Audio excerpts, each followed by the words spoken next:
Good morning. Good morning. Okay, who are the folks who just came for the free breakfast today? Raise your hand. And you hate these kind of events. You just come because someone's covering your breakfast, and you're required to be here. So thank you for coming, but I want to acknowledge... I gotta take off. I'm gonna leave the stage to Okay, you. perfect. Excellent. If you could just ask, I don't know if we can turn the volume down on the mic a little bit. If you have is it a little crackly? Yeah. Can you? Okay, perfect. So I'm going to try to talk soft for the first few minutes until we can work this out. But I want to acknowledge the fact that many times when I come in to speak, people didn't choose to be there. And there's a lot of other things. Does anybody here have a few things on your to-do list that you haven't been able to get done this week? Month or a year? Does anybody have a caseload that may be kind of over a realistic amount for what one human can possibly do? Is that possibly accurate? Does anybody have a few things like cleaning your house that just don't ever seem to get done? If you like, amen, right? Yeah, it's because no matter what, no matter how much space or how much free time, and then you get a vacation and you plan to get it all done, and you get to the end of the week and it's still not done because you actually needed to take a break. Right? And so what today is about, and I'll give you a little bit more about my background, is really, I get that when we come into these events, we have expectations, ideas, or you know what, I'm just going to get free food, I'm going to hang out with coworkers, I'll sit through the day, my butt will hurt by the end of the day, but you know what, I've had free lunch and maybe I learned something. My goal today is that we actually take a break, we have a little bit of fun together, and we learn something that we can actually use both at work and at home. I actually, last night, and I'll get more into the story, but very randomly, I'm from Maine originally. For all the people who are wondering, you don't look Chilean. And if you hear my Spanish, you'll really know I'm not Chilean. It is possible to live in a place for 5 years and have your language ability get worse. I've proven it. So to give you a little backstory, I'm from Maine originally. I'm a very proud Mainer, and I still have a 207 phone number. No matter where I go in the world, I hold on to. Any Mainers in here? Maine, yeah. Well, I was hopeful there'd be one of you. I'm from Maine originally. It's that state on the other side where Stephen King and Lobster is from, and Patrick Dempsey for the folks who are Grey's Anatomy people. Okay, we got a fan. So anyway, I'm from there originally, and why I live in Santiago, Chile is back in 2006, there's not a lot going on in Maine, so I went down to a party in Boston, drove 2 hours to go to a party. There's really not much going on in Maine. And I drove down, and I walk into a bar to go see this girl that I'd met the weekend before. Before I got her, she was over there by the door. I got to about here, got into a fight with this Mexican girl, and we've been fighting for the last 11 years. And so her dream when I met her was to work for the United Nations, and back in 2010, she got her dream job working for the UN. And so we moved to Beirut, Lebanon, and we lived in Beirut, Lebanon from 2010 to 2014, and then we moved down to Santiago, Chile, and have lived there since. And we now have a 3-year-old little girl with the attitude of a 20-year-old. That is the light of our life. And so that's why I live in Chile. And so I actually flew in yesterday in the morning, did a presentation at Facebook yesterday morning, and then out here to work with you all. And then I actually head back tomorrow morning, very early in the morning, back to Chile. So it's only a 48-hour trip for me to get here and get back, so it's a small commute. What's it called here? The super commute? I have the super commute, okay? But I'm super excited to have the opportunity to be able to come and work with you all. And the interesting thing about that story I just told you is that the night I went down to Boston, I had this random friend from Zimbabwe, really random. I trained capoeira, and this random guy from Zimbabwe was with me the night that I met my wife. When I was coming out here, I was like, where is it you're living now? And I saw some random post.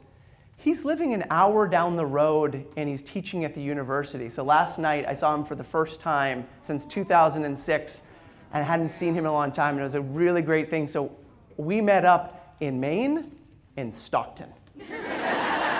How does that happen? So I'm going to tell you more about my background and how I went from working in conflict resolution to training people in the art of recognition and acknowledgement. But before I want to get to know a little bit about this group, and for all those people that really hate these events, don't worry, the first part will be over quick, and then you'll be able to sit the rest of the time and not have to interact too much, okay? So everybody, if you could actually please stand up and push your chairs in.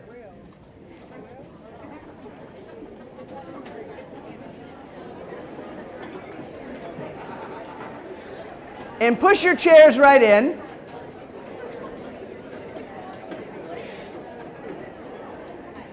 Okay. So here's what I want to do. I'm going to say a couple categories, and I want you to move to the side of the room that represents the category that you would say you'd fall into. Okay? And I know it's a little tight here, so we just move accordingly. So this is the middle of the room right here. If you'd consider yourself, actually, you know what? We're going to go back of the room, front of the room, so you don't have to go through all the tables. It'll be easier that way. If you are a morning person, come up to the front side of the room. If you're not a morning person, go back to the back of the room.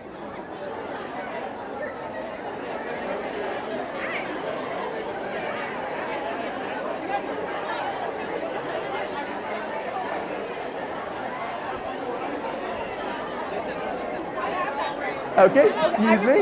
Sorry. Kind of a middle of the day person. Yeah. Okay.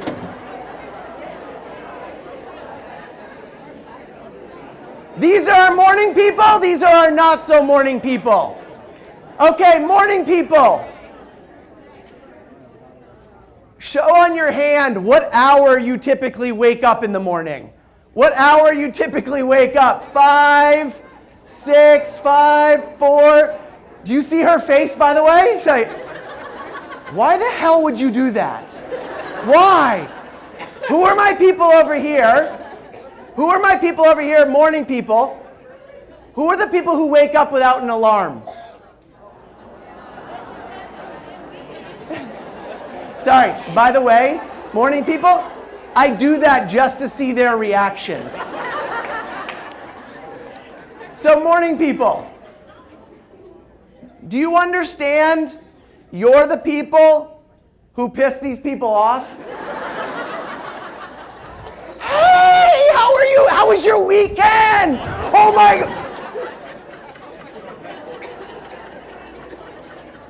God. See that? Coffee. No coffee. Not morning people. What time would you wake up if you could? 10. Okay. Not morning people. How many snooze buttons? How many snooze buttons? Okay. Now, here's the straight conversation. Not morning people. How many episodes the night before? Yeah.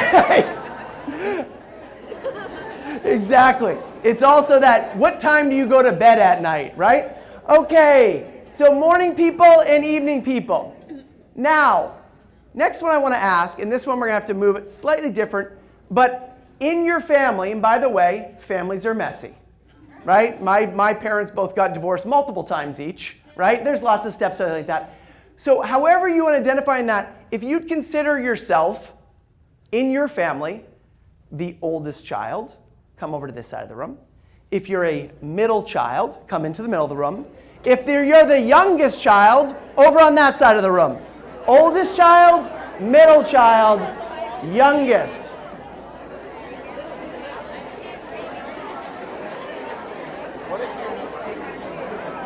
And families are complicated, so however you want to identify. I cut you off! Are you a middle child? We're having super commute traffic here.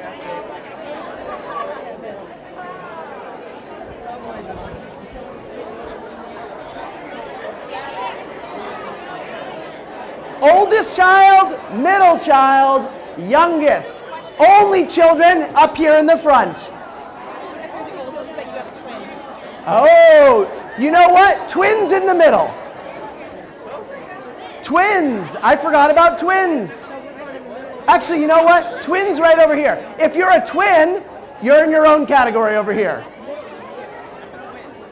And then only children right here. What? Cutting off. It fell. You're like, this one is This one's cutting off a lot? Yeah, something's... is this sound? That's fine. Okay. Okay. Oh, that's why. Check, check, check. Okay. You know what, Chris, the problem is, we're short, I can't see where the hell you're pointing from. Okay, sorry. Mary just told me that I'm not showing where we are because I'm not high enough because she's short oldest child, she told me. She's like, I can't see where you pointed. Okay, and by the way, folks, if it's easier to be there and say you're in another category for movement reasons, just stay where you're put. I want to understand it's a big room. Okay, where are my oldest children? Raise your hand. Whoa. Okay, middle children. Okay, babies? Typical babies. Okay? Only children? And twins. Are you the twins with each other? No, just checking. Okay. Oldest children, and by the way, what I'll do here, and Doug, if you're around, if you could grab one of the mics to be a runner, if you could. Oh, perfect. Oldest children, what's it like? Is that me? Yes. I'll try not to move. It's going to be a really long day, guys. Freeze frame. You can call the IT. Yeah, we'll see if we can get this. Okay, perfect. So oldest children, what's it like to be an oldest child? You're in charge. What else about being, I'm like scared to move right now. It's really awkward because I have ADD. It's hard to sit still. You're the babysitter. You get to boss them around. You're the surrogate parent. I love it. You should have seen her face. You have to be the responsible one. Okay, what else, oldest children? Antidepressants first. Okay, what else over here? You're the disciplinarian. By the way, middle children. Hold on, oldest children. I wanted to get the opinion of the middle child for 1 second, and then we'll forget about them again. Okay? Oh. Excuse me 1 second here. So. Make sure you're not, I think you're putting that one on mute. Oh, did I put that one? Touch this one, touch this one. Okay, there we go. Okay, sorry. So, oldest children, what else about being the oldest child? You're the experiment. What else? You're I don't know if you heard it. She's like, you're the favorite. Self-proclaimed favorite. Okay, you're the experiment. Parents learn how to be parents based on you. Now, sorry, this mic is really distracting. Okay, Doug, can I have the... I'm going to turn that off and see if this is better. Okay, check, check, check. Okay, is that a little bit better? Technical difficulties. Not this one? There we go. I think we're good. Are we good? Okay, there we go. Okay, perfect. So oldest children, how many, actually I'm just curious in the room, how many people you have a baby book? Your parents made a baby book for you. I just want you to notice that. Only children? They always have one usually. Okay, so oldest children. Now middle children. What's it like to be a middle child? Okay, let's move on to the youngest children. No, serious, guys. What's it like to be a middle child other than that? It's always a competition. What sports did you play? Volleyball. Okay, just checking. Okay, it's always a competition. What else about being a middle child? You get all the whoopings. Come on, lay down. Let's talk about it. We have a few social workers in the room. Can I get a good social worker? Okay, what else about being a middle child? You don't get spoiled. You get the hand-me-downs, regardless if they fit. Right?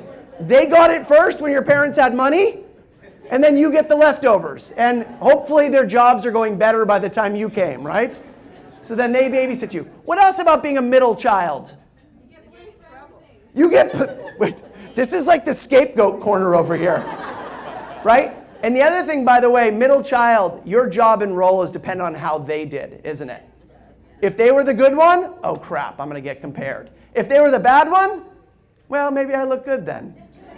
And all that other stuff that comes with it. Anything else about being a middle child? You get left out. You get left out. Yeah, 16 Candles was made for you. For all, where are my 80s people? We got the dress. Well, actually, we know where you are. We can see you. Okay. Now, babies. What's it like to be the baby in the family? I'm sorry, but with the outfit, you get away with everything. I'm sorry, I couldn't see you. Where are you? So what else, babies? What's it like to be the baby in the family? We're the actual favorite. Okay, what else? We got to learn from their mistakes. Yeah, hopefully they were good mistakes. How not to get caught. Your parents gave up. By the way, how many people in the room here had a curfew? You had a curfew. I always kind of just test to see. I'm always curious. Because usually the curfew went away by the time you came. Okay? It got worse based on them. Yeah. I had one lady in a workshop. She goes, my mom always wanted me to babysit at the eldest child. This is absolutely horrible. She's like, so what I did is I made my sister smoke in front of the house, and then my mom never asked me to be the babysitter again. By the way, she's also a social worker. Okay. Anyway, only children. What's it like to be an only child? Wonderful. Wonderful. How come? Because you get whatever you want. You get whatever you want. You don't have to share. You don't have a playmate. You don't have a playmate. By the way, Claire's looking for a playmate, so we're taking applications. Okay, what else? Independent. Yeah, pressure. Why pressure? Because you're the only one who can make them grandparents. Yeah, you're the only one to make the grandparents. You're the only one to take care of them when they're older. There's no more like, hey, I'm going to go on vacation when you're old. Right? Yeah, all the pressure falls onto you. Now, twins. Let's not forget the twins over here. What's it like to be a twin? No pressure at all. There's only two of you. So one of you has to answer. You're What? never alone. You're never alone. You're never alone. Yeah, what else about being a twin? Everything is shared. Everything is shared, even the womb. Yeah, interesting. Okay, so the next question I want to ask here is, and I want you to just do this, and this will be interesting to do in this room, but I want you to actually line up by number of years working in this field. And it's just going to actually be kind of rough areas. Don't worry, you don't need to be in exact order by like, I've been here for 3 days longer than you. You need to move here. Just literally, I've been in this field or industry, not necessarily with the regional center, but anywhere, from maybe less than a year, 5 years, 10 years, 15 years, 20 years, actually probably spread out a little bit more. But going from less than a year up to, I know we have 40 plus years in this room. So kind of line up along that way.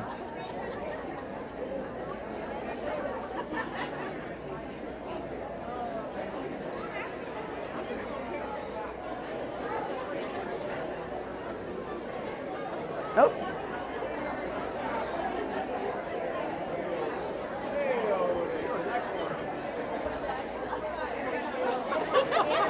I should have actually done it the other way, shouldn't I? So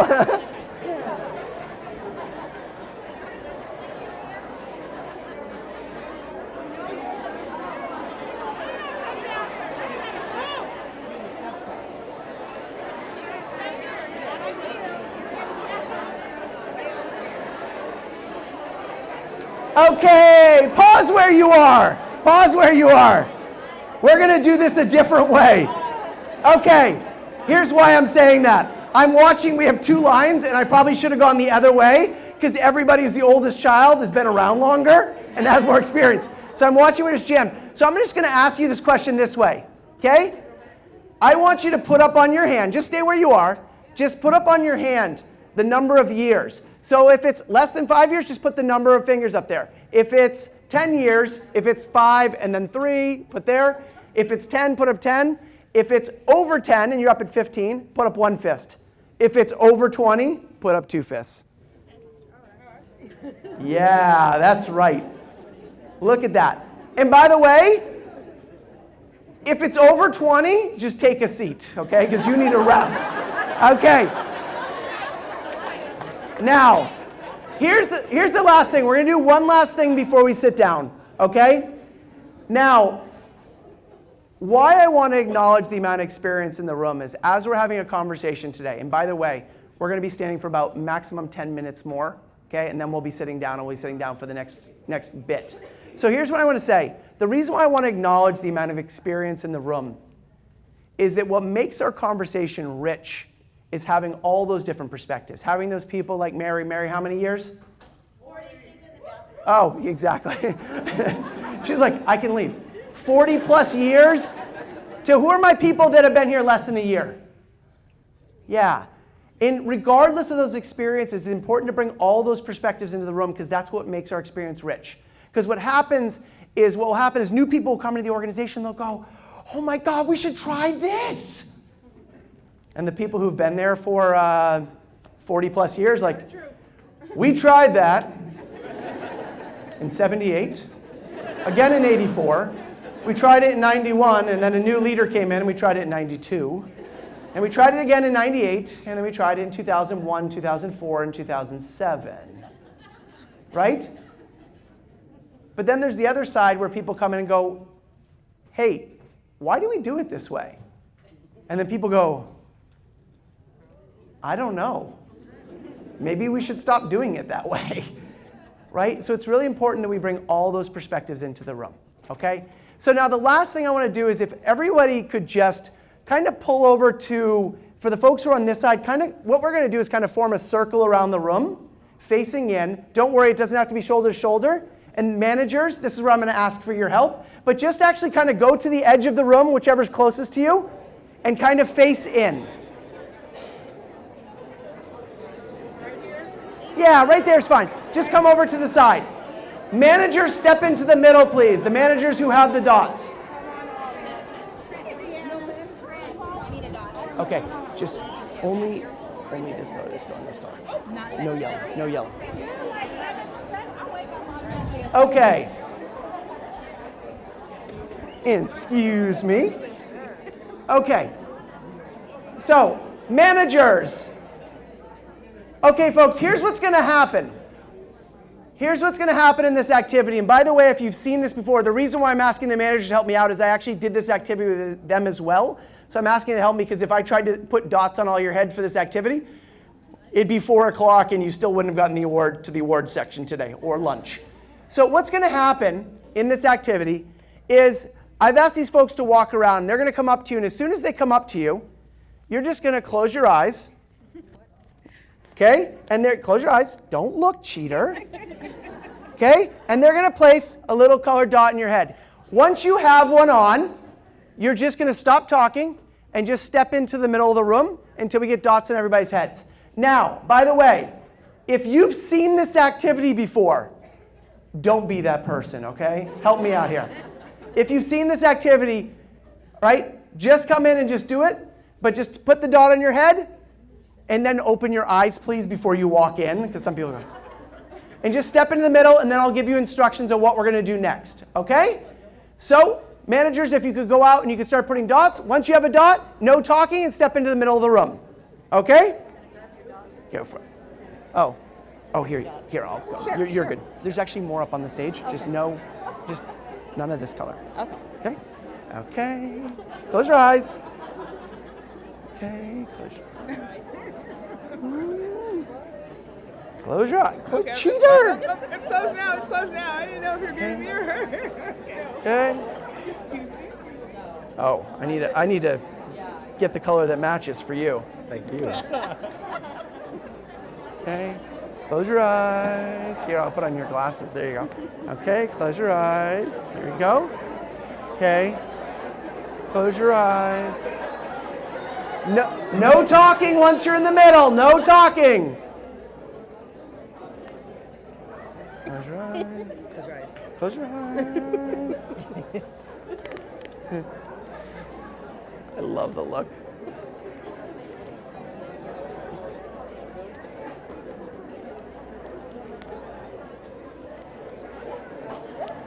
Close your eyes.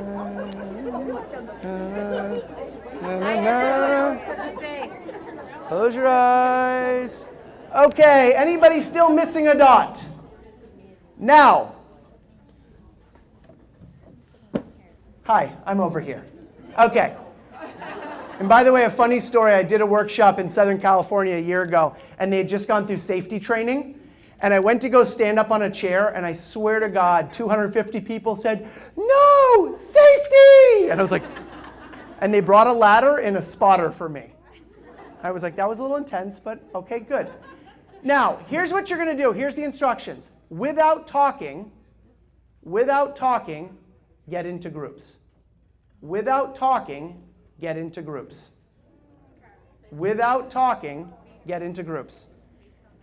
No, just all the instructions are without talking, get into groups. Without talking.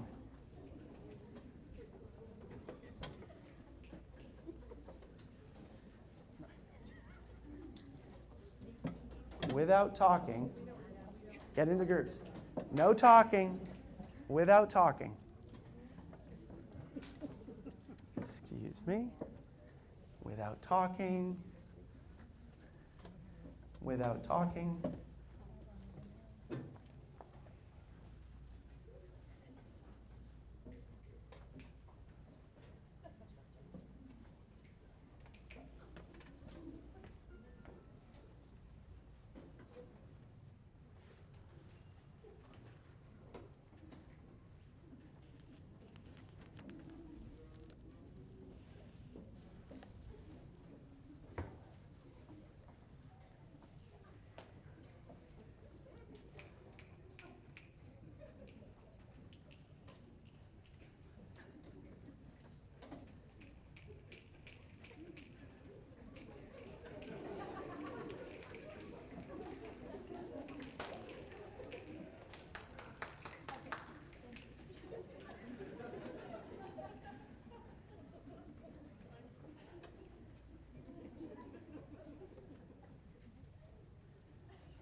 Nice hair. It's right. You must be from the 70s. I'm just kidding. Guns N' Roses. Okay, put your hands up like this when you think you got it. Okay, now you can talk, by the way. Some of you, that was the longest time you've gone without talking in a long time. And I love, because some people started doing this.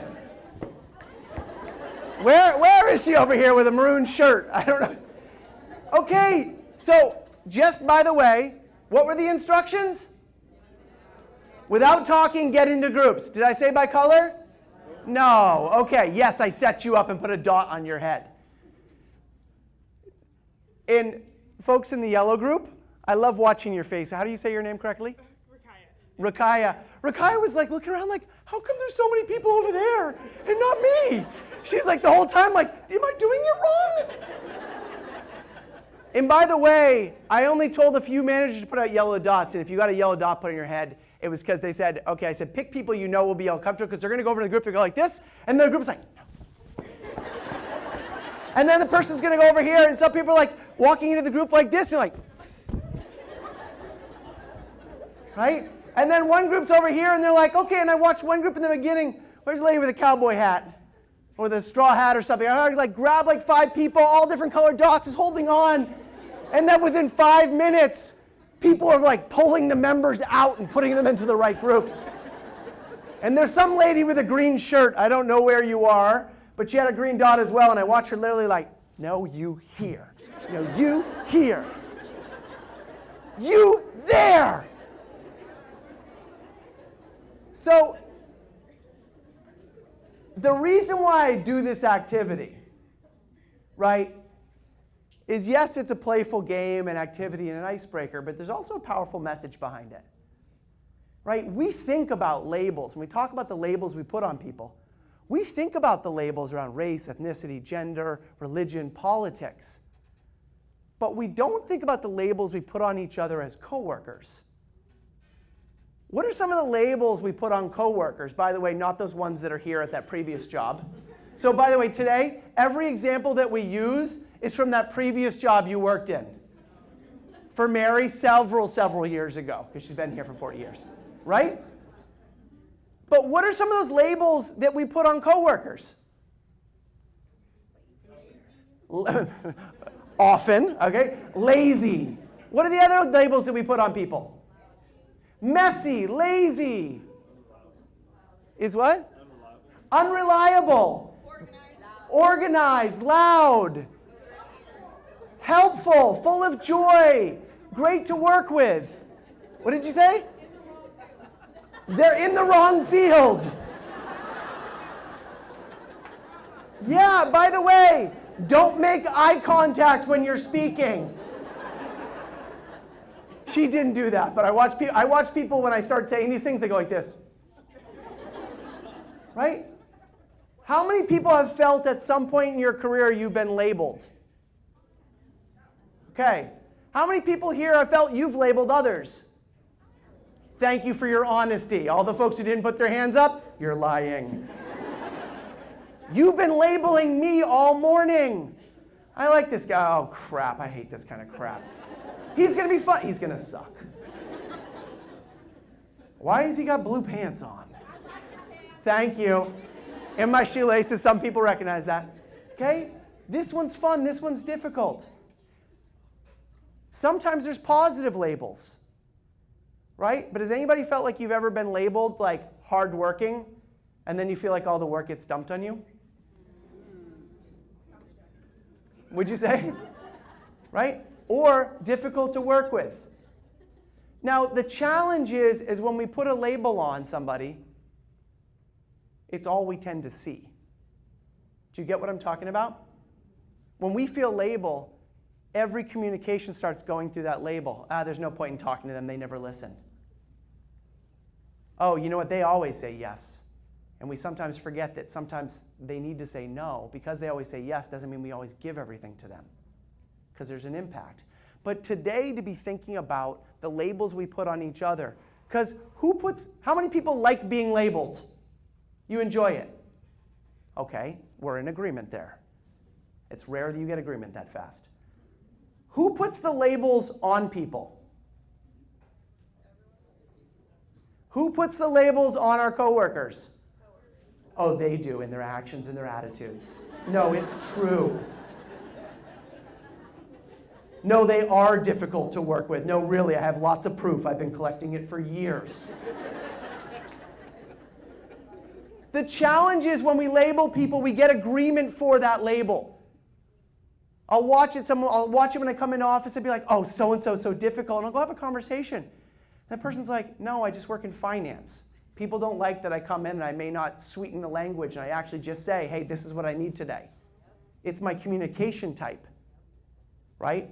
But part of it is taking time to understand, what does that person want and need to be at their best? What do I need to want to be at best? And how do we communicate more effectively with the person? The thing is, nobody likes being labeled, but we put labels on others. And what somebody said in a workshop one time is, when you put a label on, you stop seeing the person. And so we're the ones who put the label on, but that also means something else. What does it mean? We're also the person who has the opportunity to take the label off the person. So today and in the weeks following this workshop, I encourage you to think about, what labels have I put on people? What dots have I put on their head? And what would happen if I actually took that off for a minute and saw the person again? And so I wanted to start with that today. So in the different conversations we go into, think about, what labels have I put on, and how might I take those off and see the person differently? Okay? So what I'd ask you to do now is go ahead and take the dot off and put it on your name tag so it doesn't fall on the floor. I get in trouble after the workshops for all the dots. Okay? And then let's do this. Let's actually, what I'd like you to do, how many people sat with the people you sit with every single time? So we're really playing the decade we came with, right? You're hanging out with your school friends. So what I'd like you to do today is, I highly encourage you, most of you are not going to do this, because now when I say it, you're going to be like, I really want to meet new people. No, I don't want to hang out with anybody different. So I challenge you to, when you go back to sit down, to sit with people you don't normally interact with every single day in the workplace. Okay? Go ahead and take a seat, please.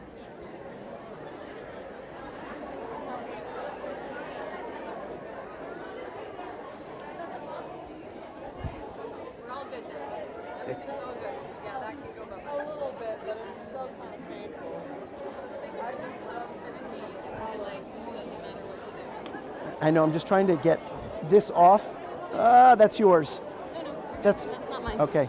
Will you help me out with this? So we have a backup sound on one of the cameras, but Okay. there were definitely some moments where I was like, why is he totally gone? Oh, and then I noticed you were playing with that Well, one. because I was trying to, it fell off at one point. Yeah, Where is it? I don't know. I don't want to hurt you. Don't worry. Oh, it's through the belt. Oh, come on. Oh, it's under the clip of this one.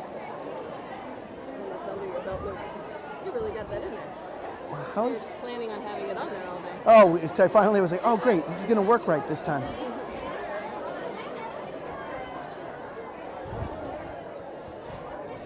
Okay. Now the game is to get all my clothes back on.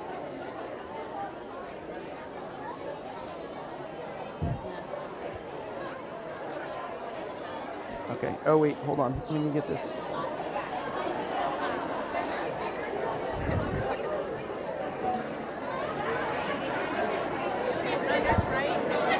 Yeah, we will.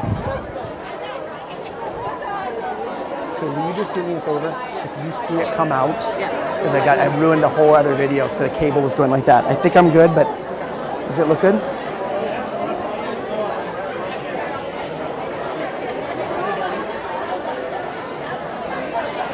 Okay, great. And so now, check. Check. Oh, sorry. Check.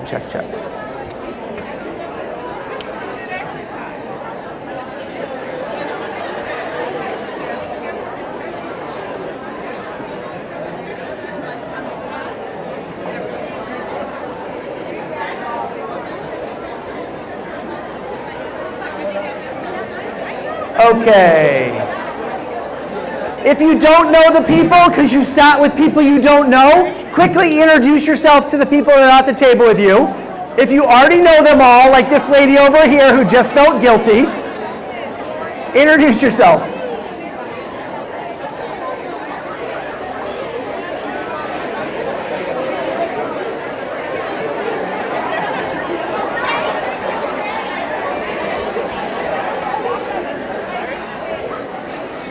Hey, Doug. Bathrooms are out there, and there are also bathrooms on this side too. Okay, on both sides. Are you gonna stick with this then? Yeah, okay. It didn't. It was so crackly that it's getting up. Doug, sorry. Yeah, no worries.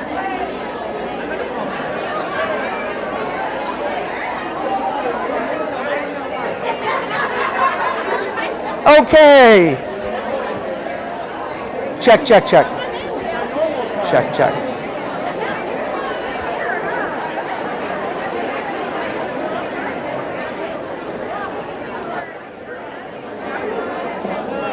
Okay, if I could get your attention up here, please.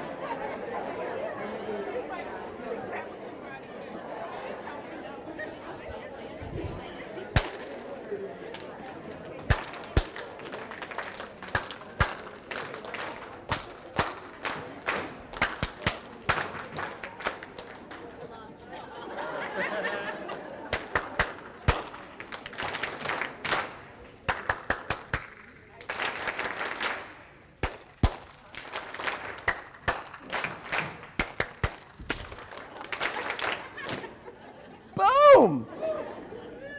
Can you tell I was a camp counselor? Okay. So the one thing I just have to say, because I think it's funny, is if you look at this mic, it's all bent all over. You know why? Too many mic drops. Okay. So today, just a couple logistical things. The bathrooms are located outside that door, over that side, and also outside that door. I'm not going to take a break this morning, so if at some point you need to go to the bathroom, feel free to get up and go. Just please don't have a mass exodus where 20 people leave the room at the same time, because then I start making stuff up in my head about how I'm doing, okay? No. So here's what I want to talk about. So today, we're going to go from 9 to noon is the section of the program that I'm going to be with you all for today. Just to let you know, just our basic agenda is a welcome, icebreakers.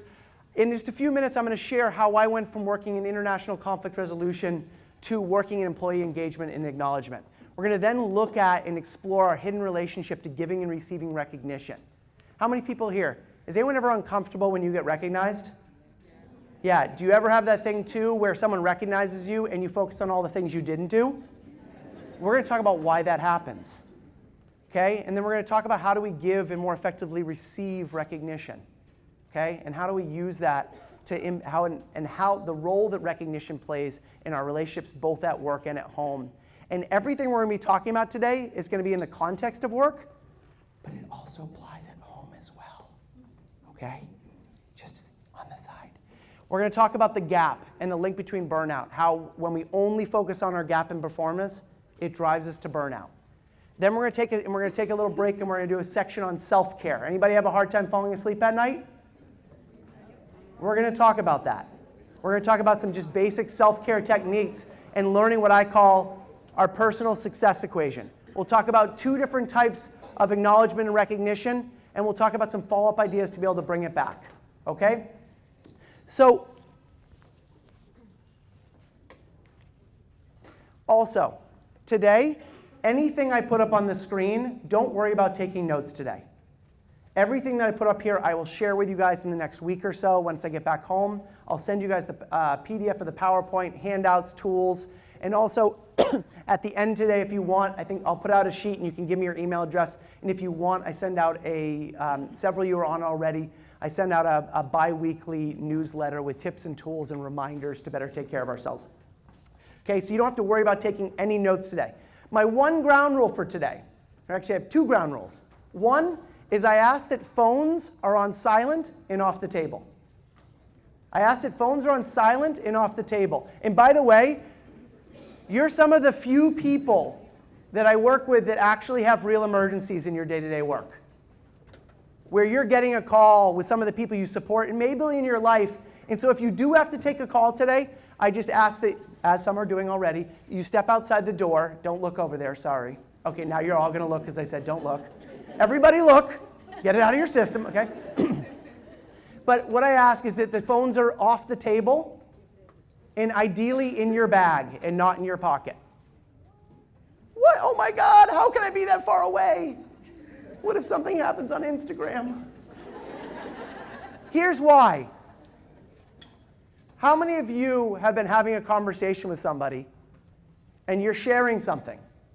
You're sharing something personal. And then that person goes, huh?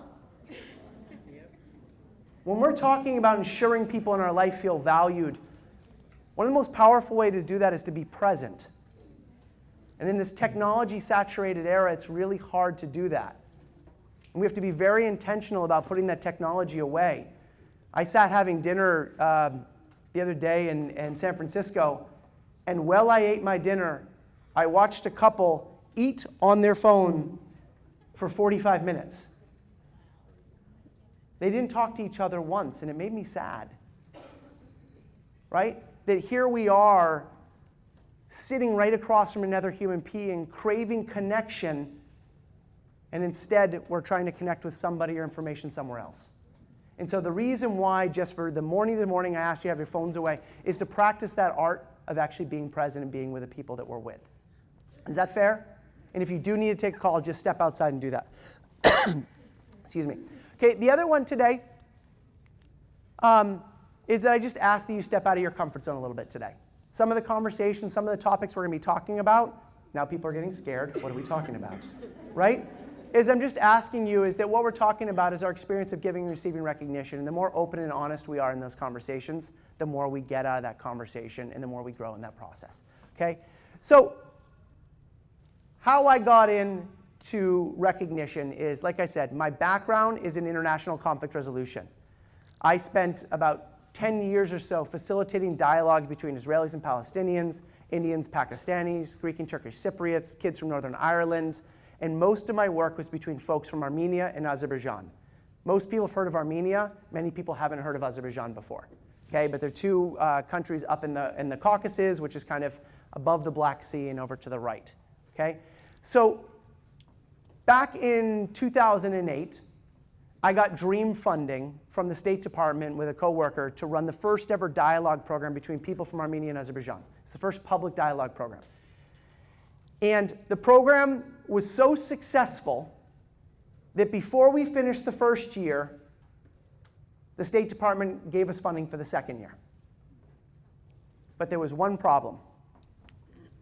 Has anyone ever had a toxic coworker in that previous job? How do you know you have a toxic relationship with somebody? You dread going to work, and the problem is the whole way to work you're fighting with them in the car. And they're not in the car with you. So back in 2008, I had two at the same time. We had just run this program. It was so successful they gave us funding for the second year, but at the end of the first year, we couldn't be in the room together. If anybody gets the irony of this, we're conflict resolution specialists. But the tension had built and built and built, but we did what mature adults do around conflict, which is what? We avoided each other as long as we possibly could. We only worked on site together for about a week a year, so we were working remotely. But as the next year's program got closer, so did the tension. The little emails started to go, the little jabs started to go, the all types, all caps writing started to happen. And so we're about a month before the program, and my coworker Phil sends an email to my coworker Jale saying, "Screw Chris, it's better he's upset than we are." You know when you write emails to the same people a lot, and it sometimes automatically fills in the other email addresses? Well, they CC'd me on the message. I got a call 2 minutes later, "Well, now you know how we feel." I'm like, "I already knew you felt that way." And the truth was, I was being a jerk. And so were they. I had spent the year prior setting up this dream location in Maine. I'd put in a year of work making the connection, setting up so the following year we already had everything prepared, and then they wanted to change locations. They wanted to move to North Carolina. Jerks. Now I had to do all the work again. And even though they were going to a place I really wanted to go to, I don't want to do the work again. You don't value me. So the little jab started going back and forth.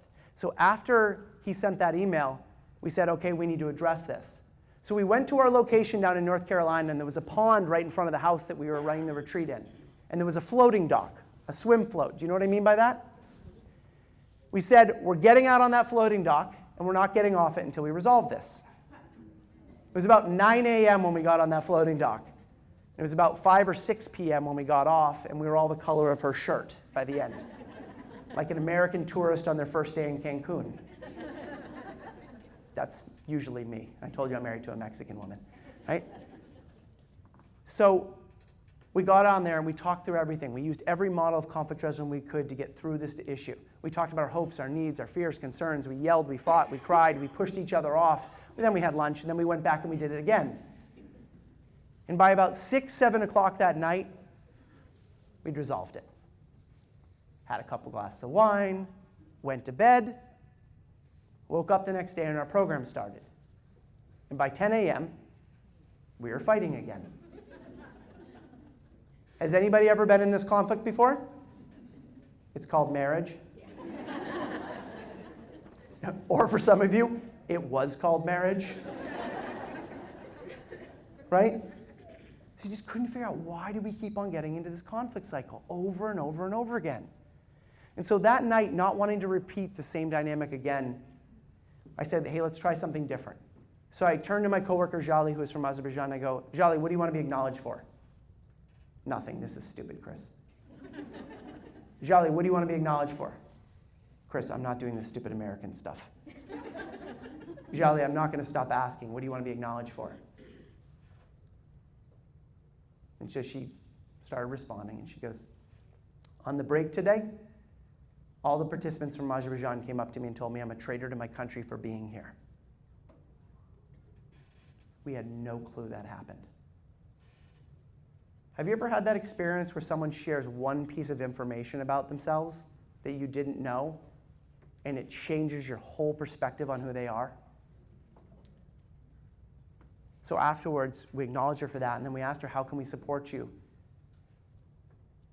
And then we went on to Phil and go, Phil, what do you want to be acknowledged for? And Phil was a tank commander in the Armenian military. He moved to the US because he wanted to study conflict resolution, and he moved to Boston, and he learned English in a pizza place in Boston, which is not a great place to learn English. And then he went into Brandeis University, got his master's in conflict resolution. He's the one who made this program possible. I go, Phil, what do you want to be acknowledged for? He goes, Chris, every time you intervene in the program or you shift something, I feel like you think I don't know what I'm doing. And I go, not at all. I actually thought I was helping you get to where you wanted to get to. So we talked about how we could work together better and acknowledge them for what we acknowledged for. And then they asked me what I wanted to be acknowledged for. And then they acknowledged me. And that night, we went to bed happy. And the next day, we woke up and we fought again. And then the next night, we did that activity. And at the end of the 10-day retreat, we went from not being able to stand each other to me inviting them to my wedding.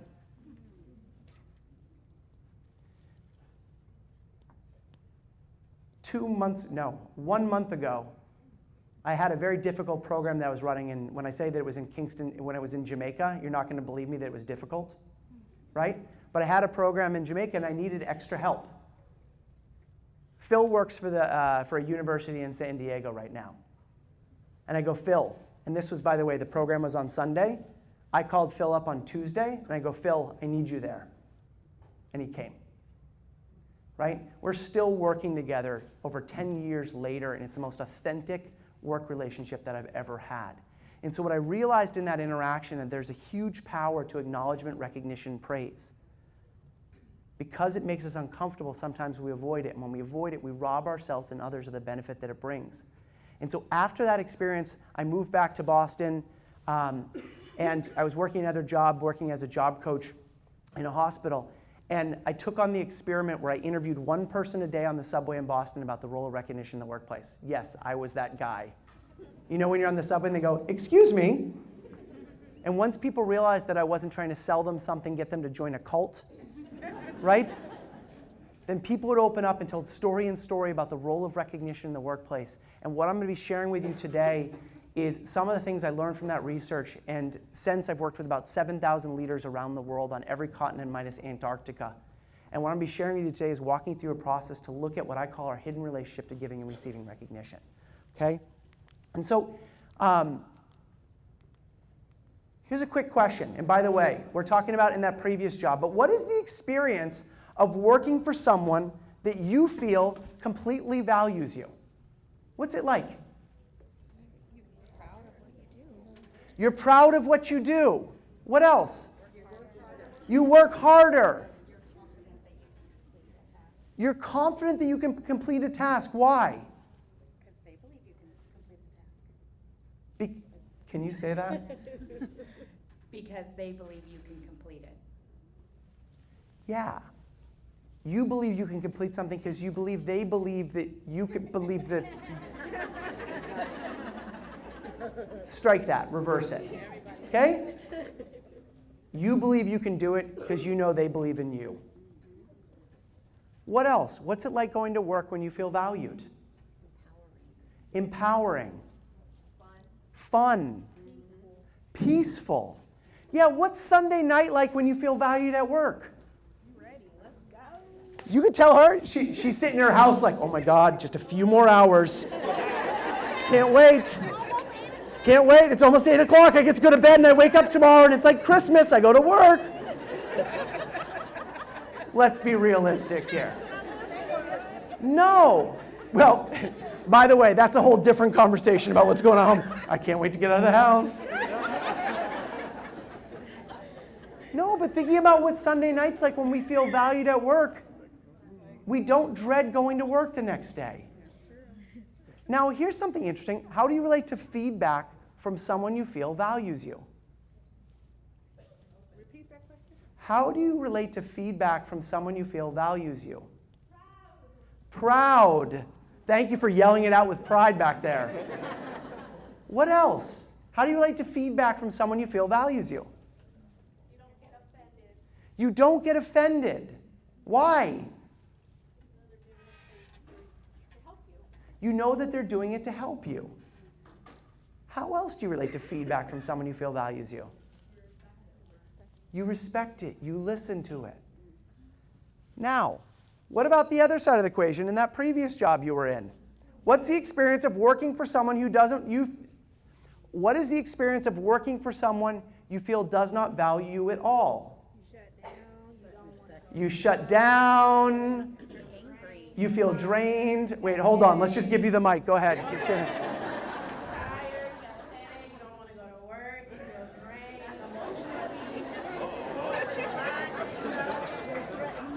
emotionally. Keep on going. Keep on.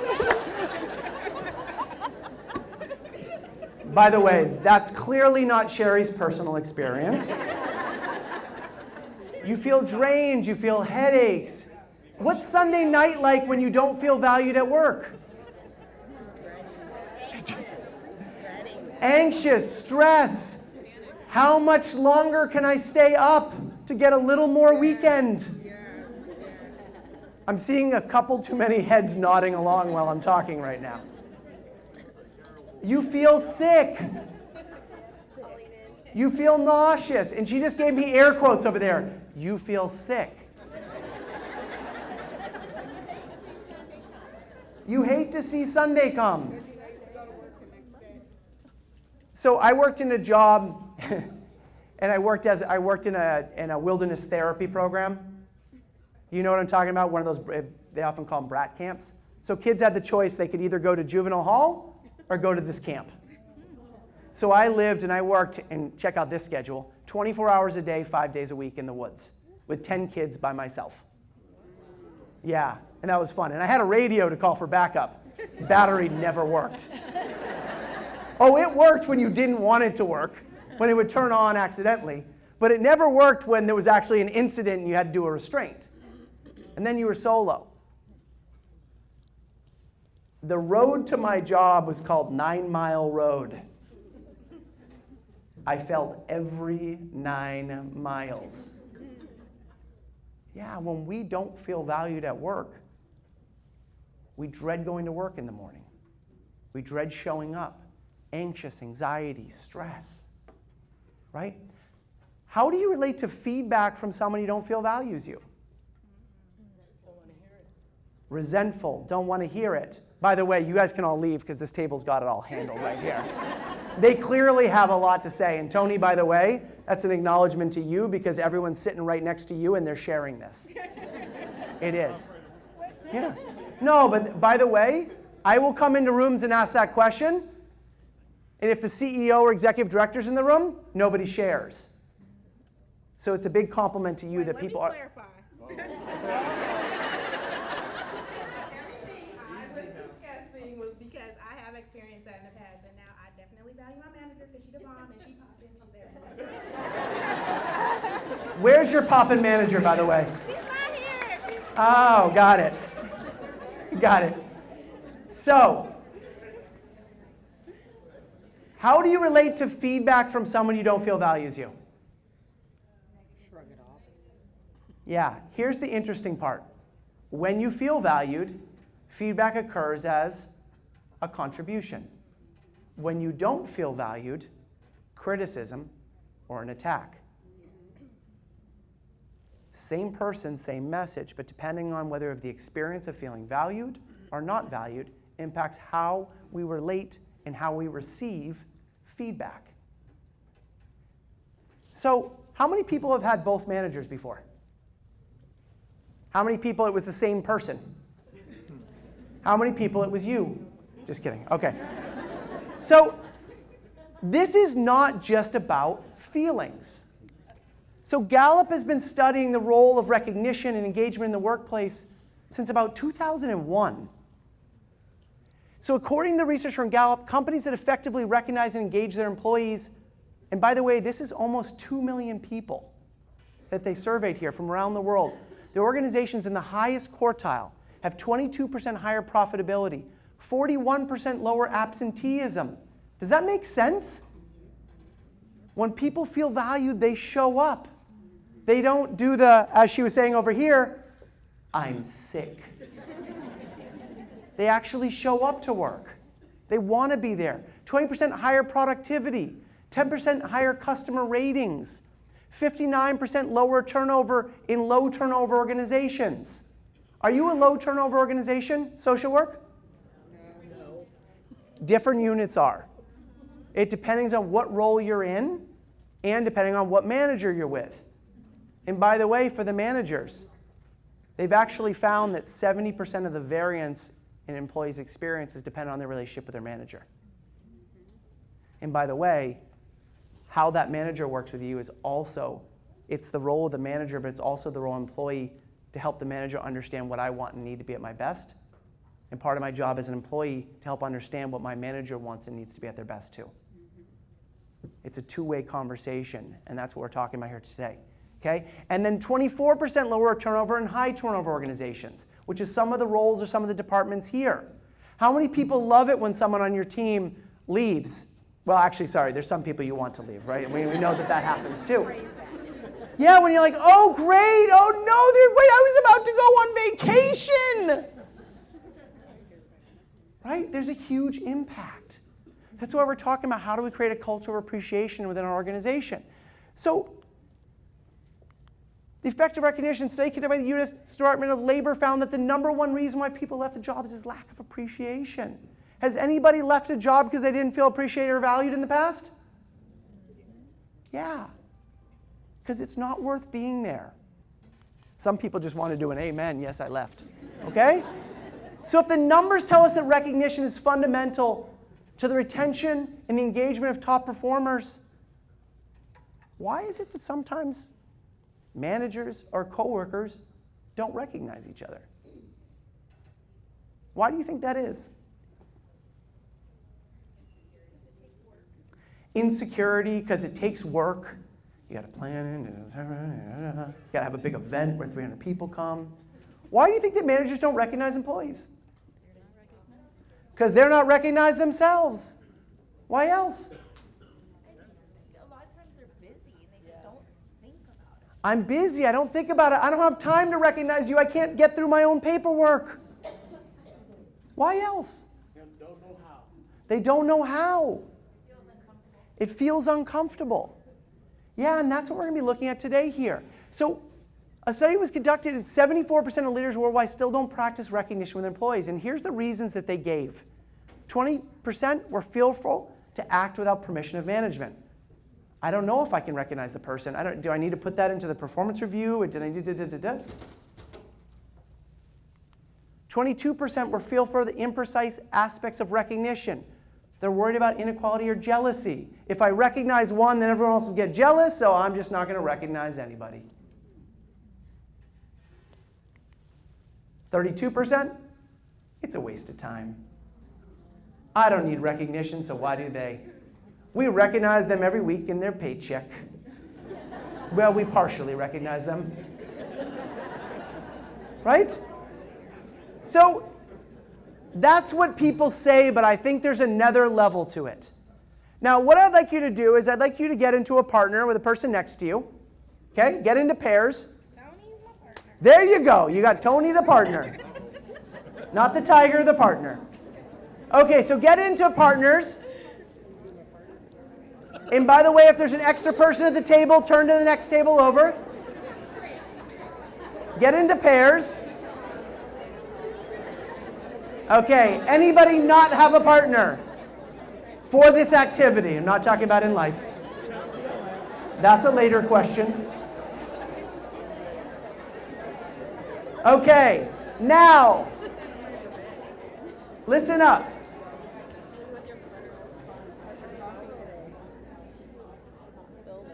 You're in pairs. Now one person's going to be A and one person's going to be B. A is the person with the shortest hair. By the way, for some of you that's going to be easy.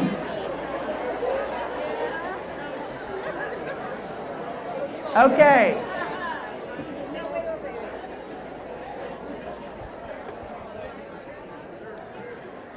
Listen up. Now here's what I want you to do. A, raise your hand. Okay, good. A, here's what's going to happen. A, you're going to turn to B, and you're going to ask them, what in the last week or month would you like to be acknowledged for? Listen up, and I'll put the instructions up here in a second. Just listen up. Let me give all the instructions. A is going to ask B, what in the last week or month would you like to be acknowledged for? B, you're just going to share something. It can be from work or home that you are proud of or you want to be acknowledged for. B is going to share. A is going to acknowledge them back for whatever they shared. And then you're going to swap and go in the other direction. A asks B, what do you want to be acknowledged for? B shares whatever they want to be acknowledged for. A acknowledges them for whatever they share. And then you swap. Now, listen up before you start. Two things that are very important here. One, as you're doing it, I want you to pay attention just how that feels. Just pay attention to it. See how you experience the activity. And then I want you to pay attention to something else. I want you to pay attention to that little voice inside your head as you're doing the activity. And if you're not sure what little voice I'm talking about, the one that just said, what little voice inside my head?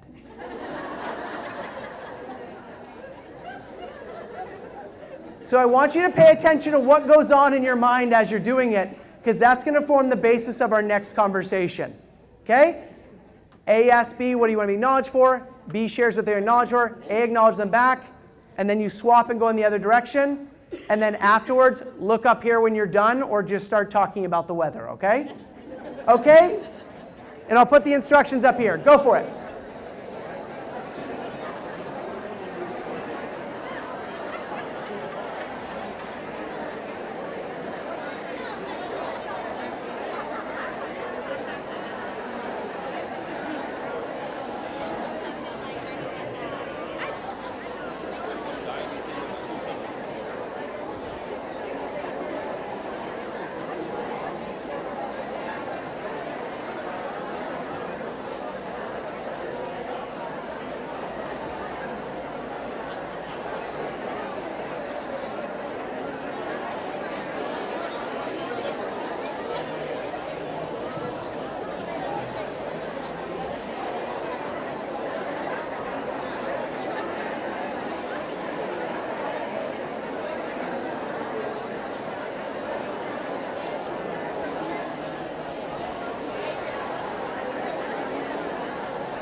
Okay, raise your hand if you need more time. Okay, take 1 more minute.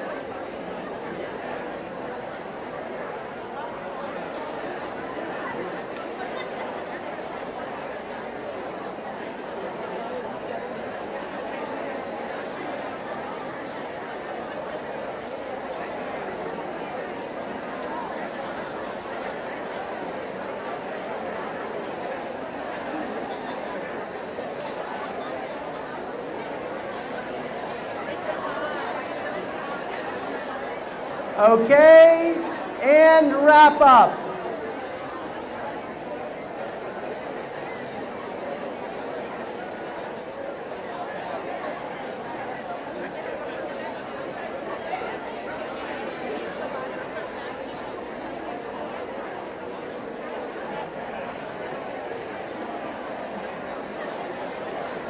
And look up here.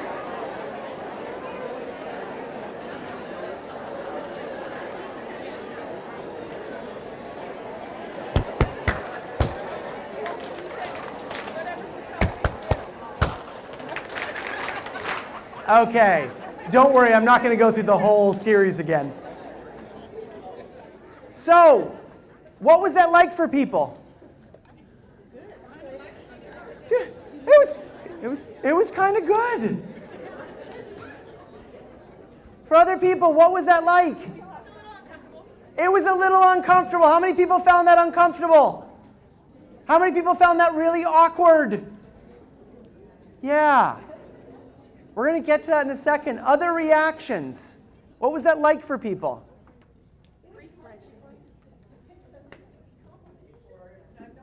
Yeah, how many people had a hard time coming up with something? How many people, if I change the question to share with your partner something you need to work on about yourself?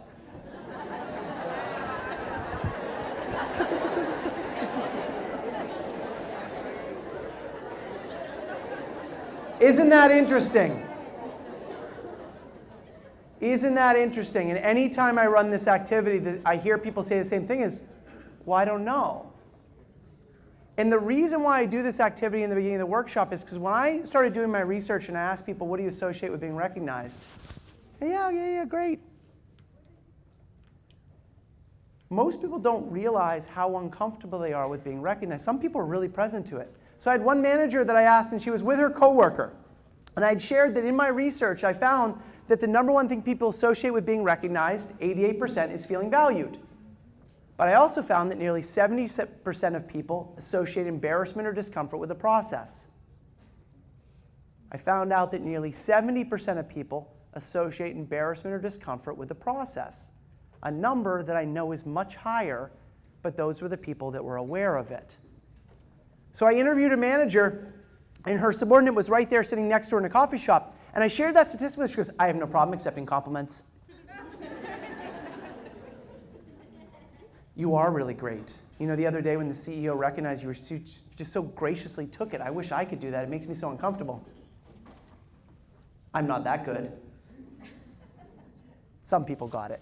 Do you get that she just deflected the compliment? We don't even realize we do it. So the reason why I had you do this activity in the beginning is to get present to the experience of being recognized. Okay? So on your table, all those thank you cards, which many of you look, there is no gift card inside. You know who you are. You're like, oh, awesome. Oh, sorry for the disappointment. You'll get something even better later. You won't like it when I said you'll get something better, but we're going to use those a little bit later for an activity. So what I'd like you to do is on your table, there is a sheet of flip chart paper. And I want you to just, in a second, you're just going to clean that off. Okay? And we're going to do an activity at the table where you're going to have a quick conversation. And you're going to jot down some notes as a group on that table. So pick one person to write. Or one person volunteer, or volunteer somebody.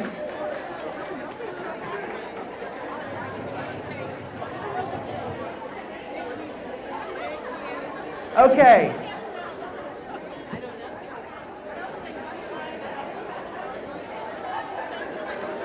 Okay, look up here again, please. Now, the folks in the back who are sitting in the separate tables, what I'd like you to do in this section is I'd like you to, if you'd like to, right? Please bring your table and actually just join one of the other tables, pull your chair up and sit with one of the other tables, okay? You can join whichever group you want, or if you want to form your own group, you're welcome to do that.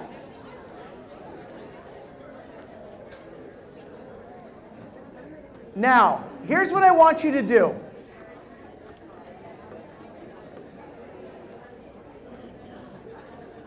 At your table,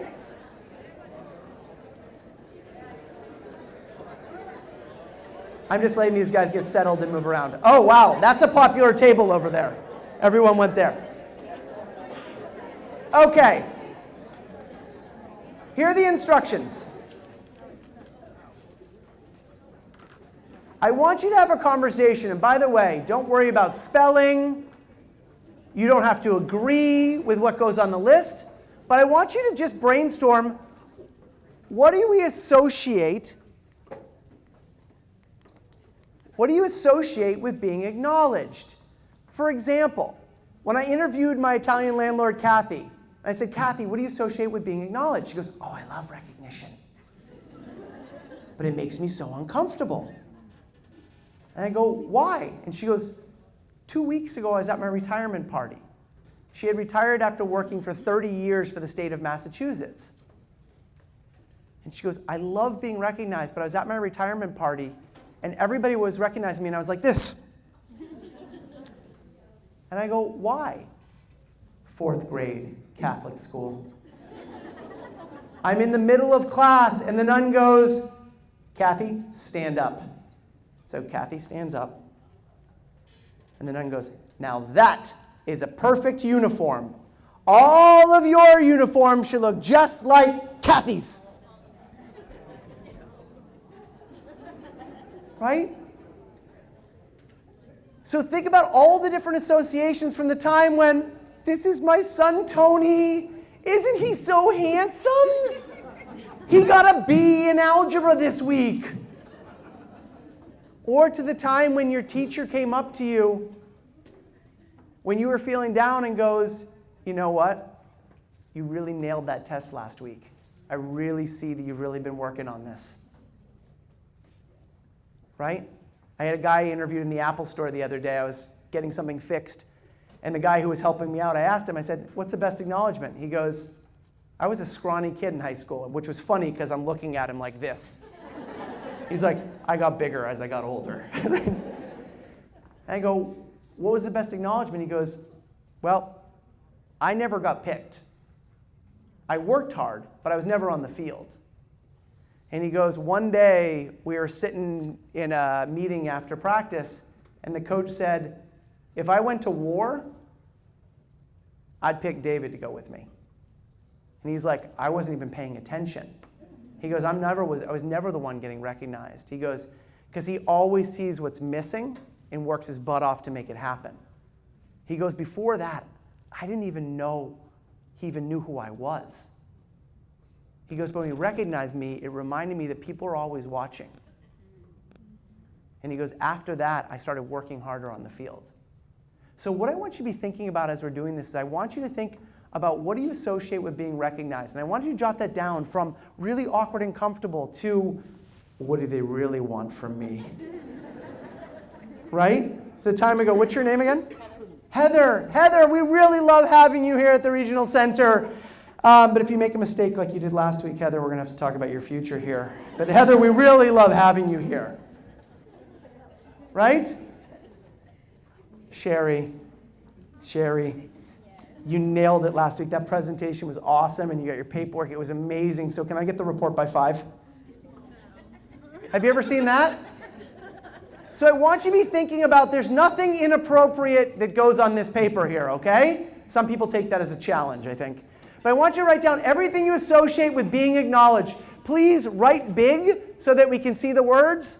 And then halfway through, I'm going to ask a couple more questions and keep on adding to your list, okay? It's going to look something like this, okay? You're going to write down all the different things you associate with being recognized, okay? Okay, don't copy the answer. I just wanted to show you what it looked like. Okay, go for it.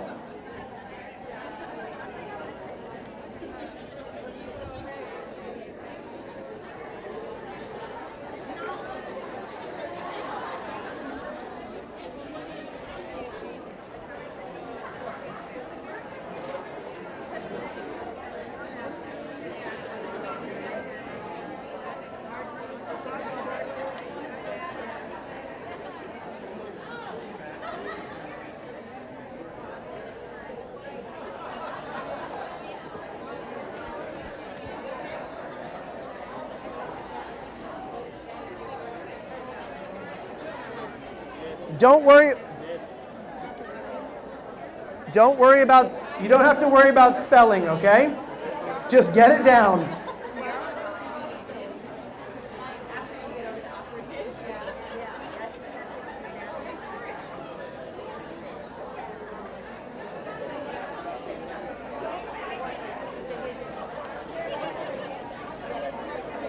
I can't take him serious.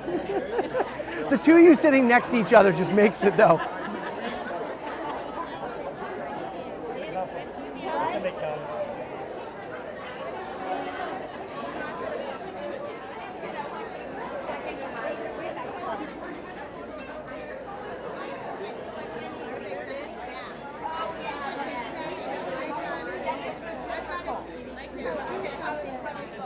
I don't know. That's why I have.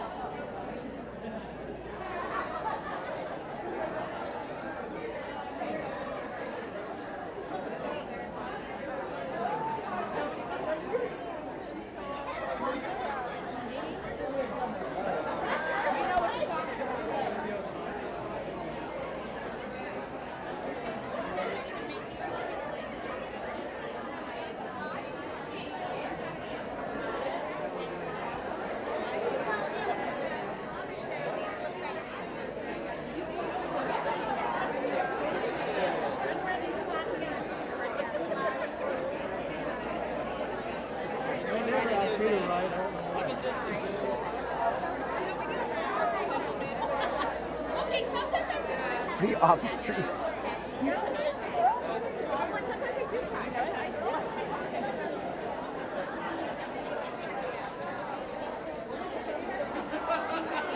Sorry.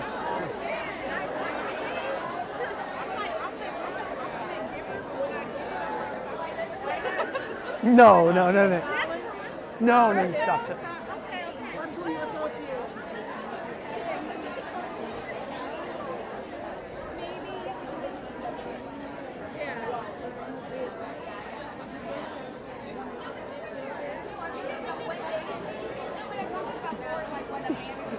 Outfits are awesome. What did I just step into? And then I realized that I managed to have a fanny pack and blue hair. I just do a ponytail and I'm all set. And you're there. And you're there. What year are you? 81. I'm 78, which I don't know. Late 70s was not a good style period.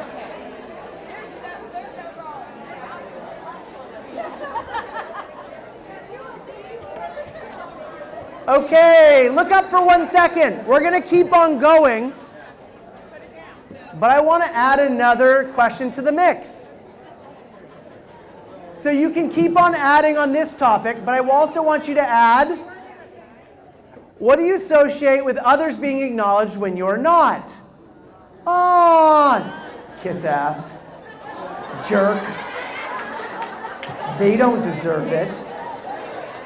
Oh, it's already on your list. So keep on adding to it. Same as before, both the positive and the negative. Go for it.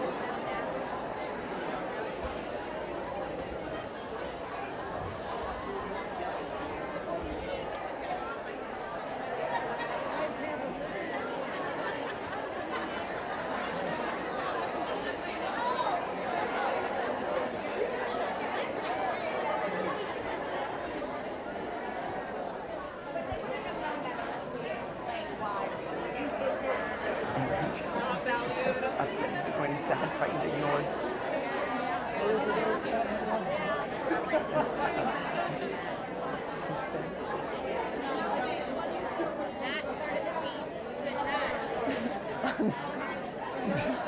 Creative. like, why do we need to write it again? It's just the opposite.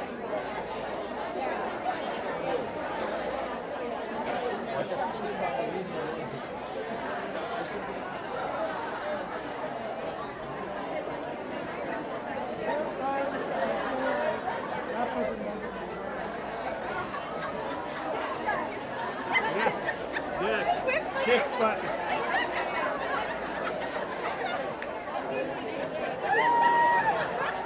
But this, Tony, that's a different kind of recognition.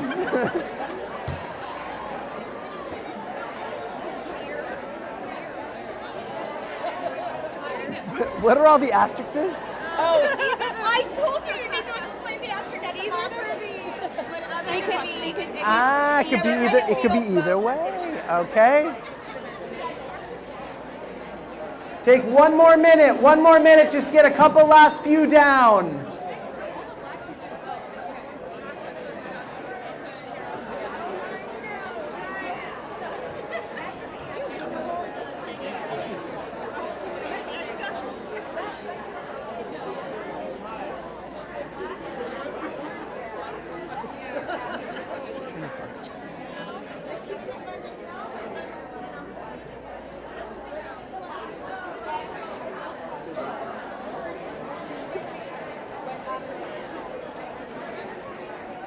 Is it possible to have her with his camera do a couple testimonial questions? Yeah. And just ask a couple people when they're out and just say, hey, would you do, you know what I'm talking about? At the end, like yeah, in just the when people are lobby? out and saying, hey, how's it going? How would you be willing to get a Are you testimonial? gonna do a break after this? Like, It's gonna break after this and they'll have lunch, but maybe just to catch a couple people and just get, hey, would you do? Thank you.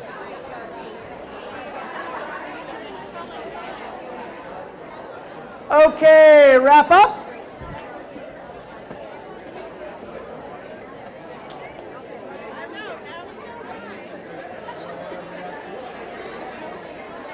Okay. If folks can actually go and take your seats.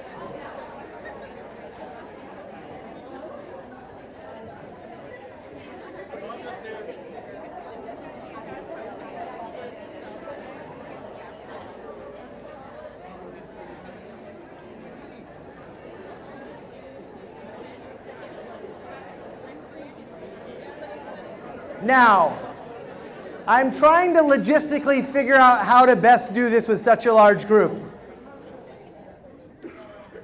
What I'm going to ask is if we can have one person from each, actually 2 people from each group.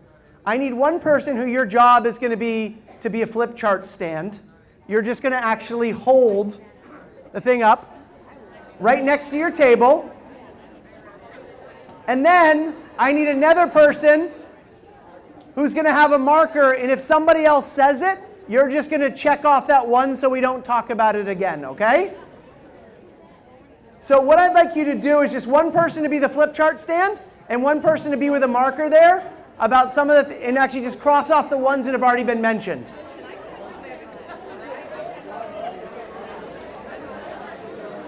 Okay, and just stand right there.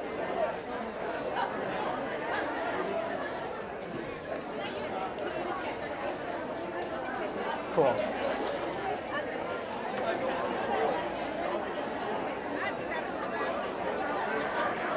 Okay.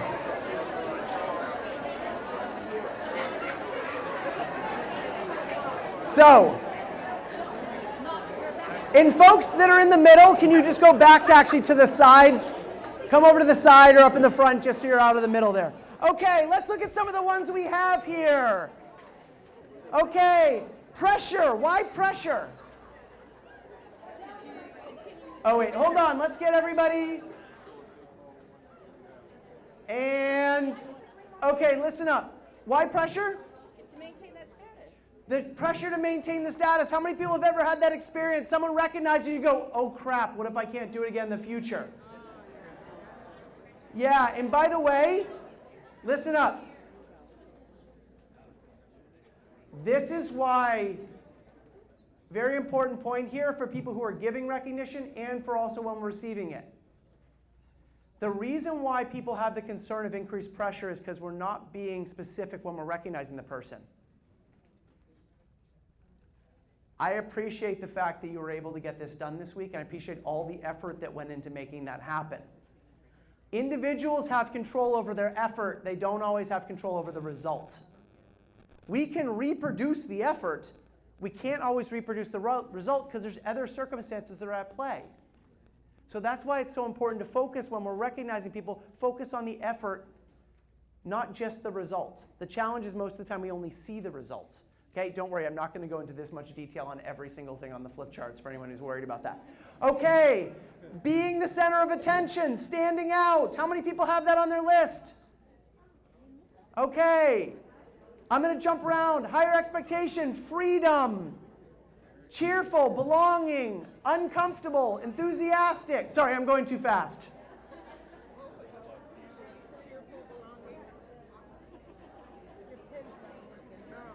Okay, we need to get clarity on this one here.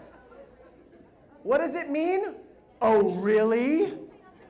Or, oh, really? Which one? Oh no. Oh, no way. Why is she getting recognized again? And that probably leads to the next one down here, which is butt kiss. I don't think that was intentional. It's a new form of recognition. Okay, let's look around here. What do we have here? Sincere, increased confidence, not feeling worthy, self-worth. What's the agenda? What do you mean by what's the agenda? What did you guys mean by what's the agenda? Ah, what do you really want from me? Mom, you're beautiful. What do you want? Okay, got it. Encouraged, inspired, left out, deflated.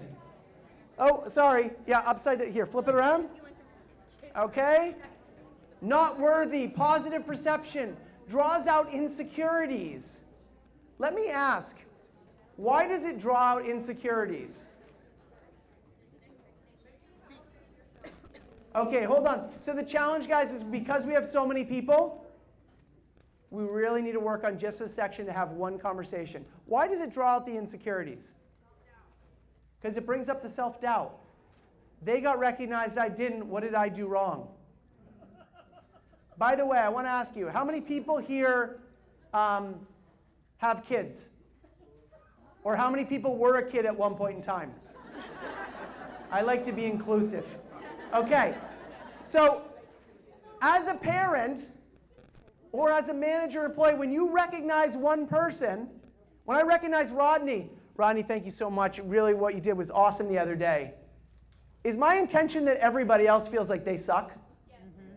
Mm-hmm. We have a separate workshop for you. Okay, no, but rarely when we're recognizing one person is our intention that everybody feels like we don't value them. When you recognize one child, are you saying to the other ones, you suck? Okay. By the way, part of the reason why people don't trust our recognition is when we use it as manipulation, even when we want to be authentic, they're waiting for some hidden intention. And we're going to get into these even more in a little bit. But looking at that insecurity, so somebody else's success is not our failure. Somebody else being recognized doesn't mean that we failed. But that little kid brain kicks in and we have that reaction. Right? It's just something to be aware of. Okay, I'm trying to move around a bit. It's hard to get across the room. Okay. We had a good one. They need it more than I do. They need it more than I do. And it can be negative. I guess when he said it was not negative, it was actually positive. Like, they need it more than I do. And I'm going to work harder to get it. Did folks hear that? They need it more than I do. Is this when somebody else gets recognized? Oh, here we go. Now we got a mic. Yeah, go for it. Explain that one. Michael said it. Pressure's on. They need it more than I do, but it's not something from a negative way. It's that what am I doing to get myself, improve my performance, improve what I'm doing, and not so much of, well, obviously they need it more than I do. Like, it was as a negative downplay. It was actually. Yeah, it's like, hey, I'm happy for them. I'm happy that they got recognized. I'm happy that they got acknowledged. Excuse me, I'm trying to come through here. Okay, ditto.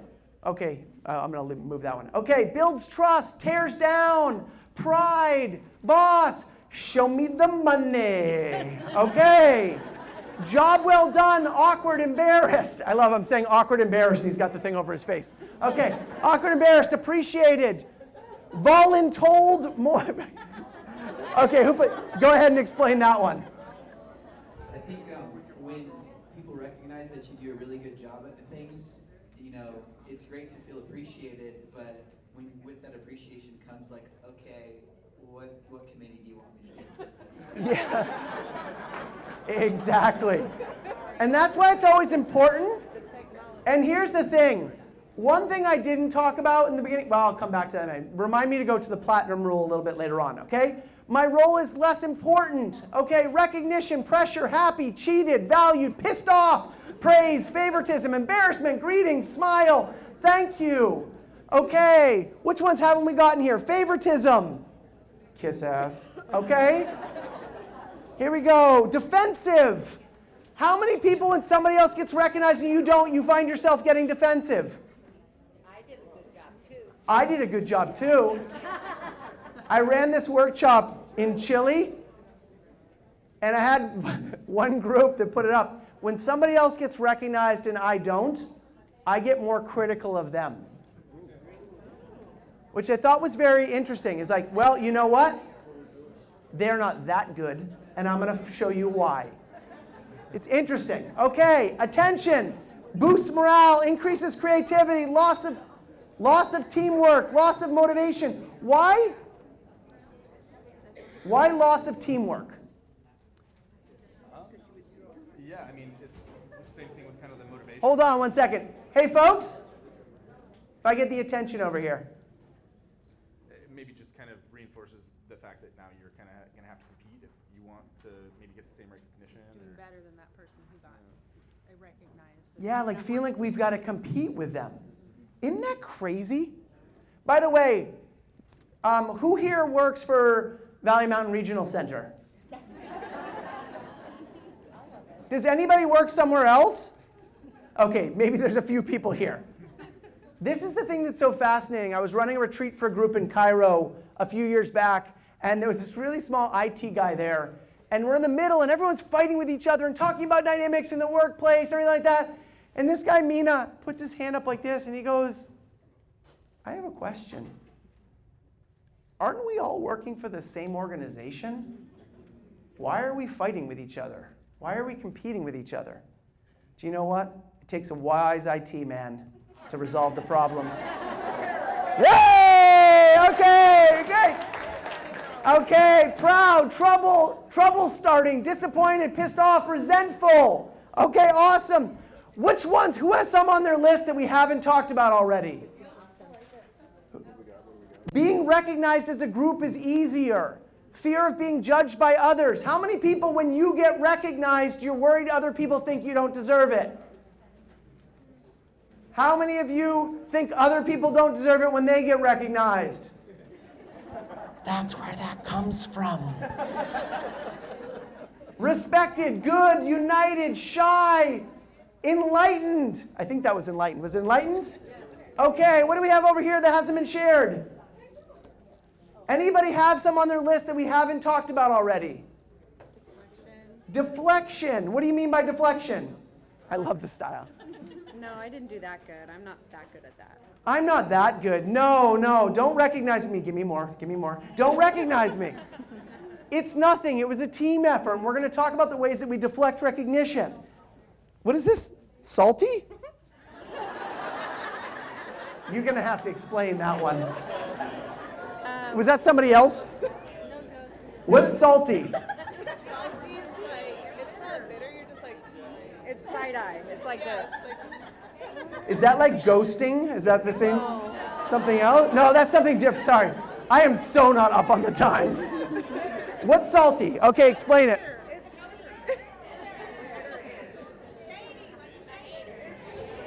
Shining? It's like you're sipping on haterade. Shading. Yeah, it's kind of like. It's like you're it's like you're sipping on haterade. Brilliant. Okay, I got a whole new terminology today. Okay, motivated, surprise, show off. They're just showing off. It's just because they're loud. I did more work. Right? We're going to talk about that one more, okay? Embarrassed, awkward, anxious, increased workload, increased responsibility. Look at these hearts pretty designed one. Happy, awesome, pat on the back, smile, proud, accomplished, thoughtfulness, stress, not important, frowning, sad face. Okay. Folks who baked goods, coffees. Bring me the treats. Feeling important, being noticed. And by the way, I had one, well, I'll share this one in a second, but one lady, she's like, every time my boss is a jerk, she brings me muffins the next day. She goes, I'm gluten-free, I don't eat muffins. She likes them. Okay. Reciprocal, what do you mean by reciprocal?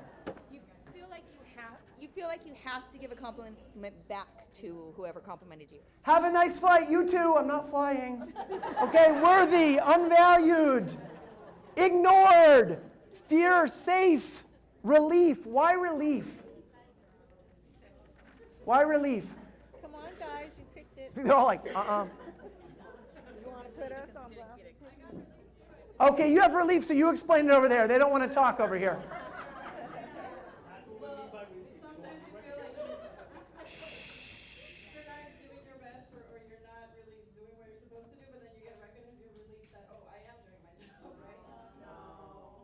Okay.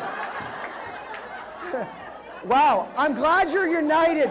So by the way, that is another definition of relief. So relief for you is all of a sudden I know I'm on the right track. Is that what you're saying?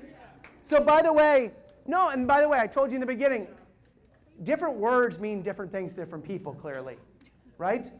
So relief over here, and I actually had a woman in one of my interviews, she's like, I'm like 22 and I just graduated. I'm in my first job. She goes, it's really confusing. I don't know how I'm doing. She goes, our whole life in school, what do we get? You know exactly where you stand. And then you get into the workplace and what do you get? A paycheck, which tells you what? You're good enough to stay for now. If we're not getting feedback, if we're not getting recognized, we don't know how we're doing. I just noticed, I was in the Apple store for like 5 hours the other day, so I spent a lot of time doing research. I watched a father and his son, and he just pulled away from the table, and the father was like pushing the chair, he goes, good job. And we forget sometimes that recognition is also showing people the behaviors we appreciate and the attitudes and behaviors that we like and we appreciate and we want to see more of. So it signals to that person. And so this lady that I was interviewing, she goes, if I don't get recognized, I don't get feedback and I don't know how I'm doing. So it's important it plays that role. So what did you guys mean by relief? Some people don't want to be recognized. Or put on the spot. Yeah, and that's why they didn't want me to ask them questions about this. Now I understand. There was a hint. Don't come and talk to us. Yeah, is relief that somebody else got recognized and not me? Right? And some people are adamant like, I do not want to be publicly recognized. I have people reach out to me all the time and said, I have people on my team, we want to recognize them, but they really don't want to be recognized. And guess what? There's other ways to show appreciation that doesn't put that person on the spot. And that's why it's important to understand what that person wants and needs to feel valued, and then to be able to give it that way, which may be just a quick hi or a note or an email that doesn't put them in front of other people. But it's finding out what matters to them. Okay, other people that have things that we haven't talked about already. Whoa, look at that handwriting. Anxiety, nervous, appreciated, jealous, angry, happy. 4, less than, motivated, extra push. Happy for other people getting recognized. Yeah, how many people are happy when somebody else on your team gets recognized? Yes, you're proud. You're actually proud that they got recognized about time. They've been working their tail off. Other ones here that we haven't gotten. Injustice, unfair, unequal, supportive. Okay, being noticed, feeling important. Okay, we're going to get to you guys in a second here. I'm a little overwhelmed and scared to go to their list. Okay, they missed your mistakes. What do you mean? Listen up, this is interesting. What do you mean thinking they missed your mistakes? Oh, you don't have the mic here, go ahead. Well, sometimes you're just so unsure of what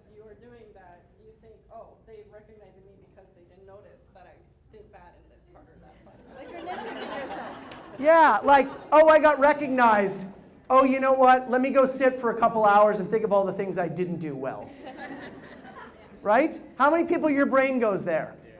We're going to talk about that in a minute. Okay, thank you. Okay, what do we have? Oh my God. We had a big group. You had a big group. Okay, so let's see, which ones haven't we talked about? Good luck. Yeah, want to work harder, obligate. What do you mean by obligated? Now we have to do it more.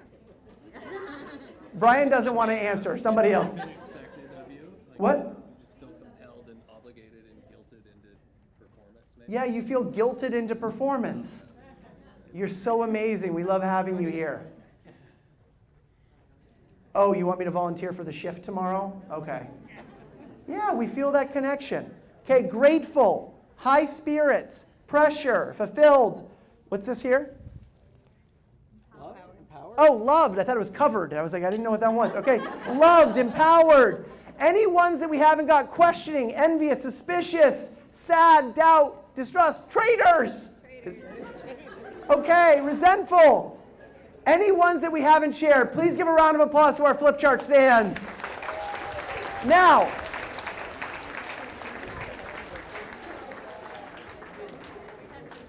okay.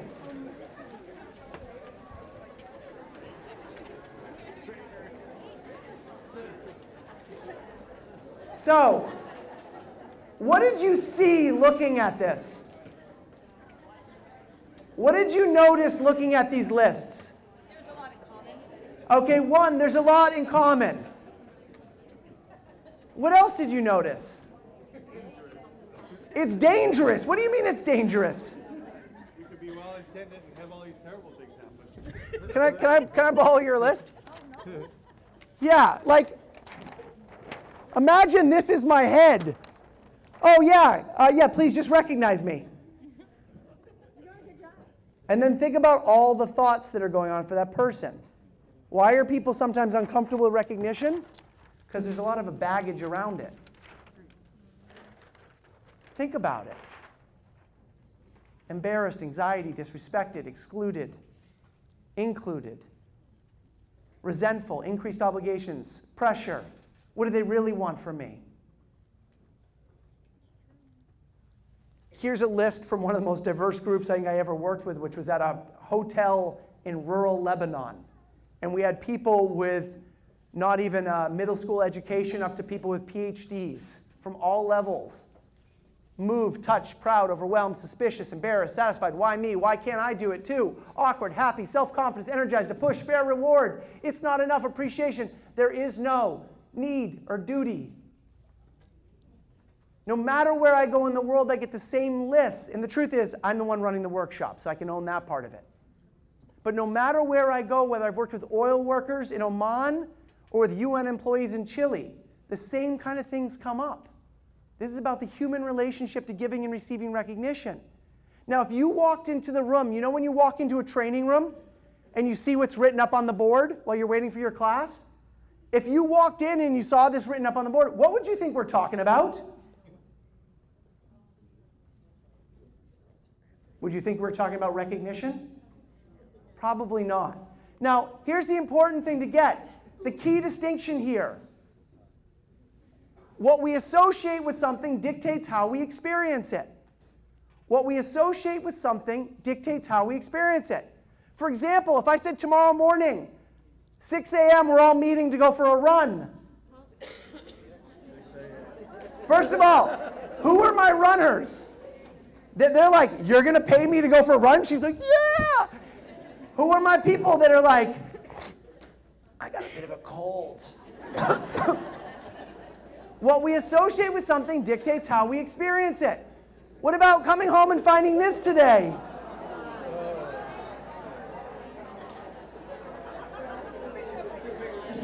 Some people are like, that's my kitchen right now.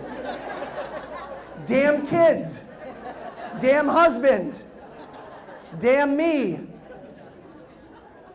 Right? What do you associate with doing the dishes? Therapeutic, somebody said. Is anybody one of those weird folks you don't mind doing dishes in somebody else's house, but you hate doing them in your own?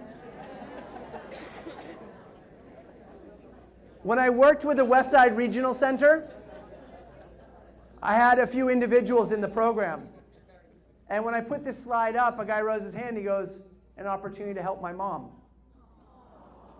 What we associate with something dictates how we experience it. Now, what about paperwork?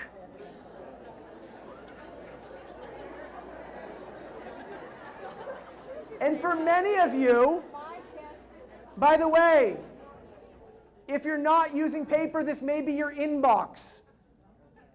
What do you associate with doing paperwork? Headache, pain, anxiety. Some people, I just traumatized you. Job security. Now, what do you associate with eating chocolate cake?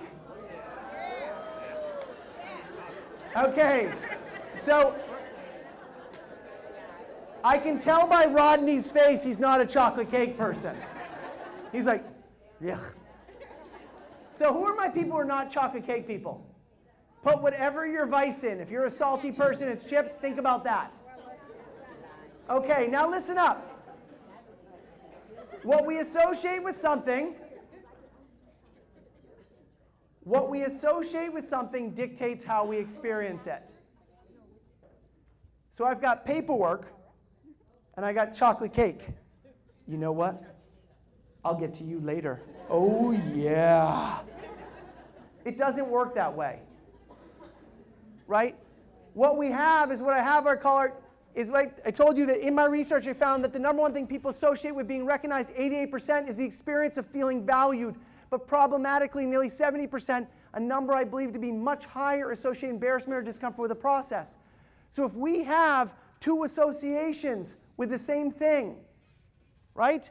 I've got happy, proud, inspired, moved, touch, value, but then on the other side, column B, embarrassment, awkward, self-conscious, suspicious, shame, or I don't want to appear cocky. Column A, column B, which one do you think has more of a pull over our behavior? A or B? B. I would love to say A, but how many people of you have bought in gym memberships before? Why didn't you go? How many people still are going to the gym? Awesome. How many people bought the gym membership and you're still paying for it? Why didn't you go? It's too hot outside. It's too cold outside. I'm too tired. Right? What we associate with something dictates how we experience it. Right?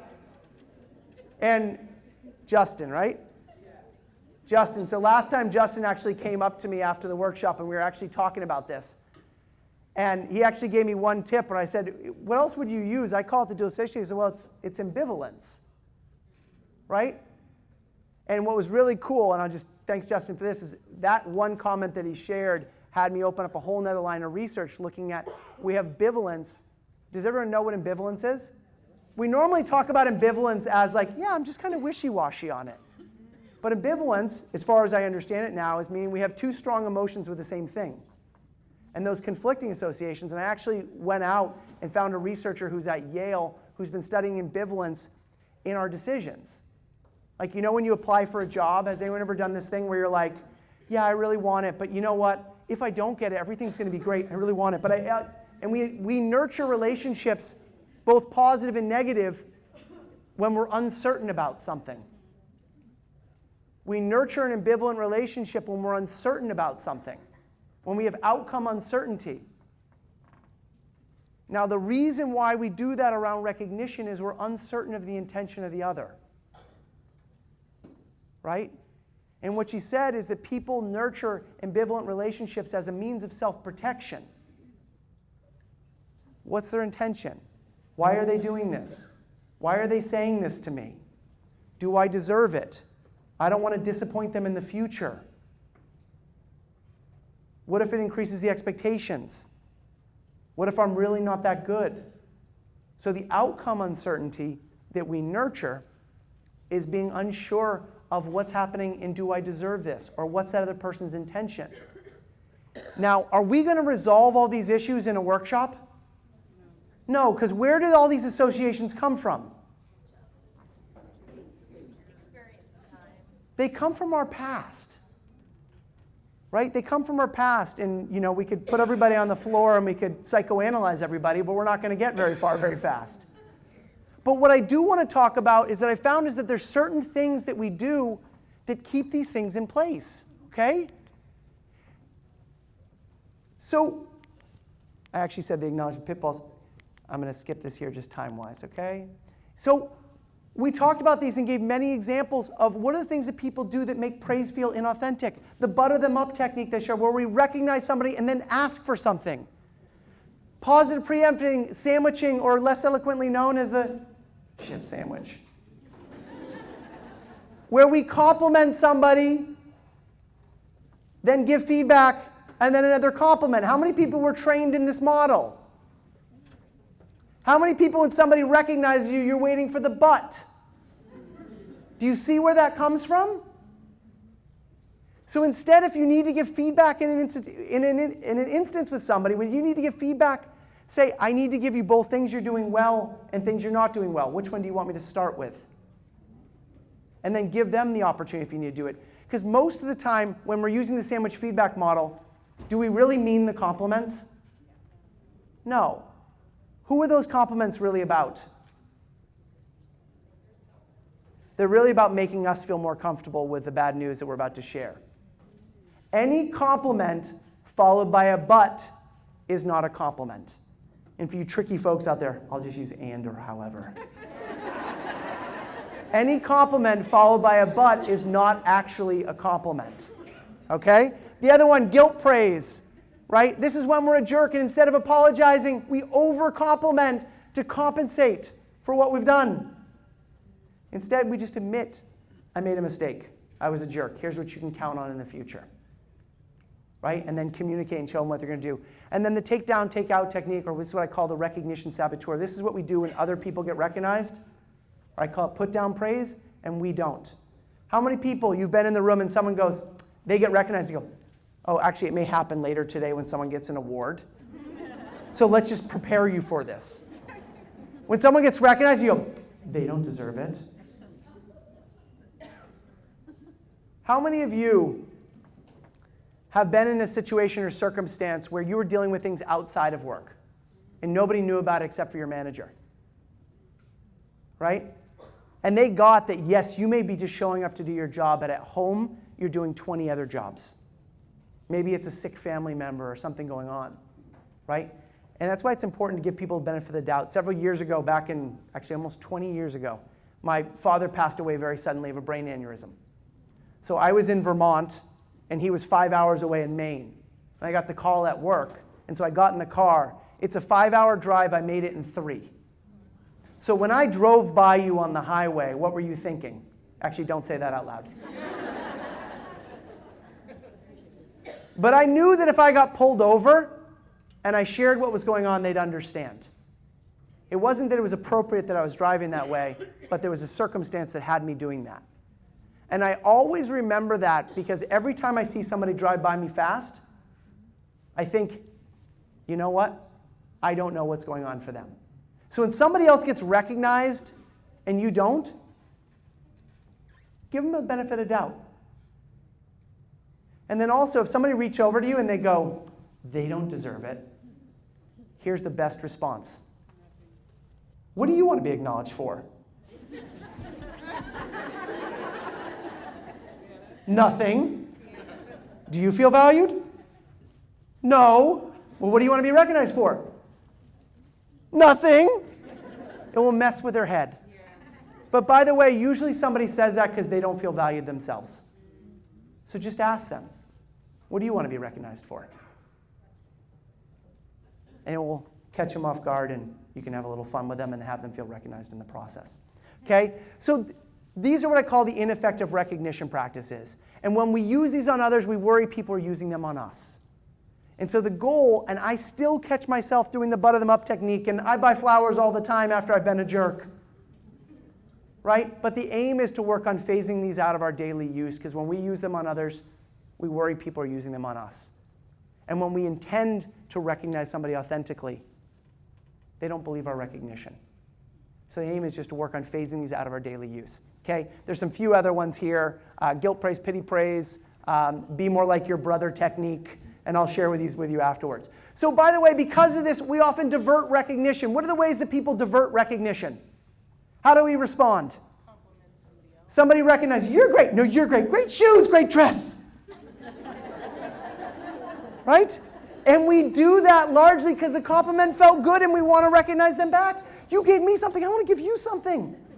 The biggest gift you can give to somebody who compliments you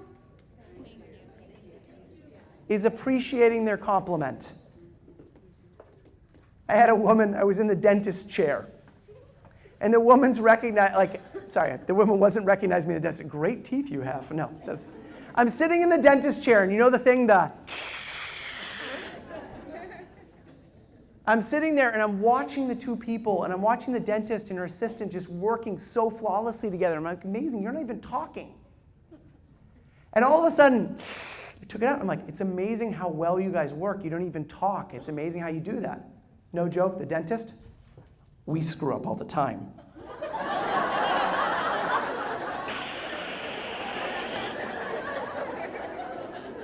One, I never went back again. But two, imagine how her employee felt. When we can't accept compliments ourselves,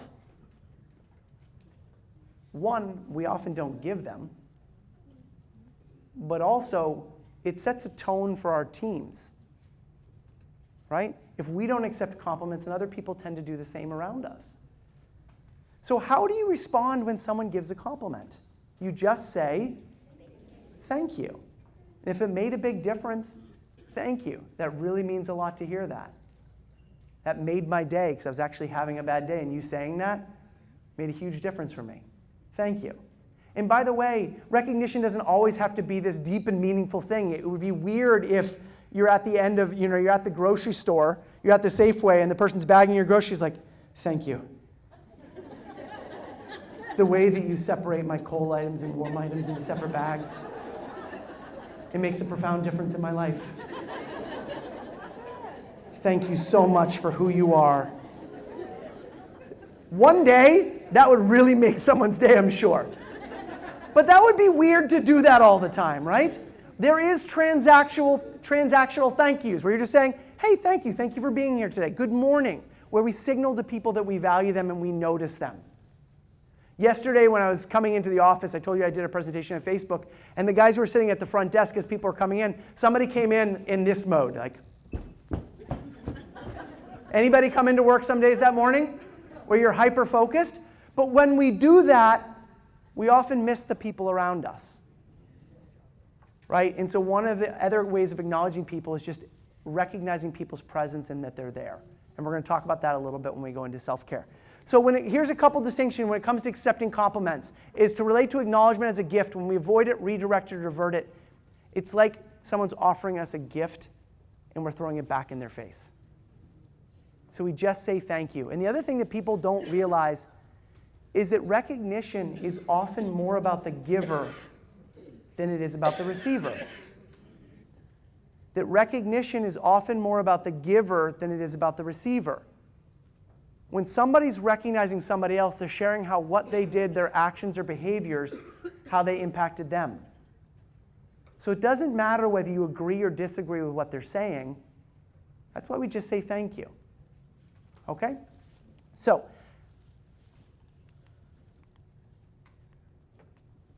here's what I want to do now.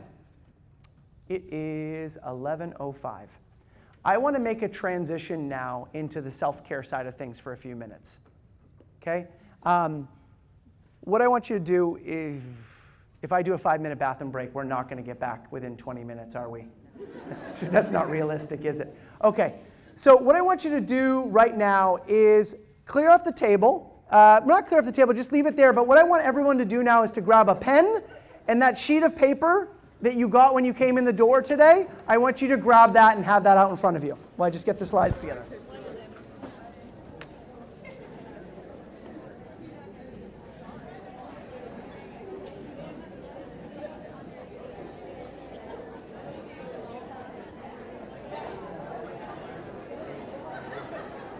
I know. Did you get to the bathroom? Okay. Okay.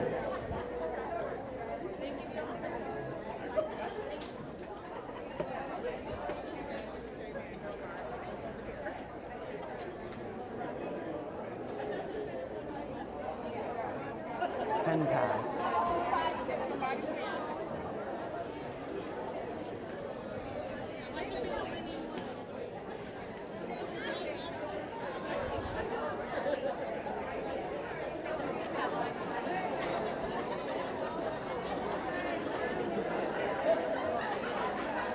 Okay, does everybody have their sheet of paper and a pen?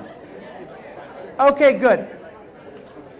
And by the way, there's always some people in the group, don't worry, I'll send you a copy of this afterwards, because there's some people who don't like to write on the handouts because they like to keep them clean. I'll send you a copy of this as well afterwards.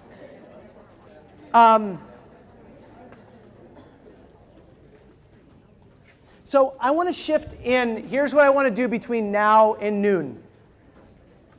I want to take up until about 10 till to do a section on self-care. And then I want to bring it back to the recognition conversation to finish up with a recognition activity before we wrap up with my section of the program this morning, okay?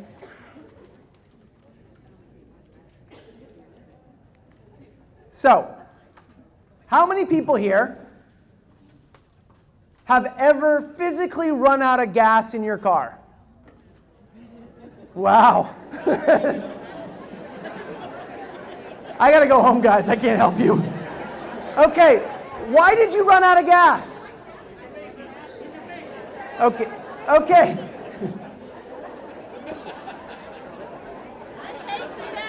Okay, bring it back. I can make it, I can make it. So why did you run out of gas? I thought I could make it. Why else? Because, okay, so what I wanted you to do is raise your hand, and I'm actually have Doug get the mic to some people. So why is it you physically ran out of gas? Over here, anybody, raise your hand. Right there. You take on more than you can chew? I don't get it. So why'd you run out of gas?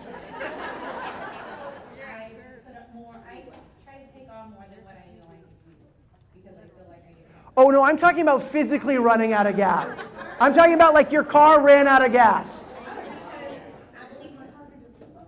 I believe I can make it. It said 20 miles. Okay, why else? Why else did you physically run out of gas? What? Finances. Did you say finances? I didn't have money for gas. And I didn't have money for the bus either. Okay? That's why I paid for AAA. Okay, why else did you run out of gas? I put it off. I put it off. I didn't notice. The gas gauge was broken. How many people have run out of gas multiple times? I'm sorry, I can't help you. Okay. Now, okay, listen up. So, do you enjoy running out of gas?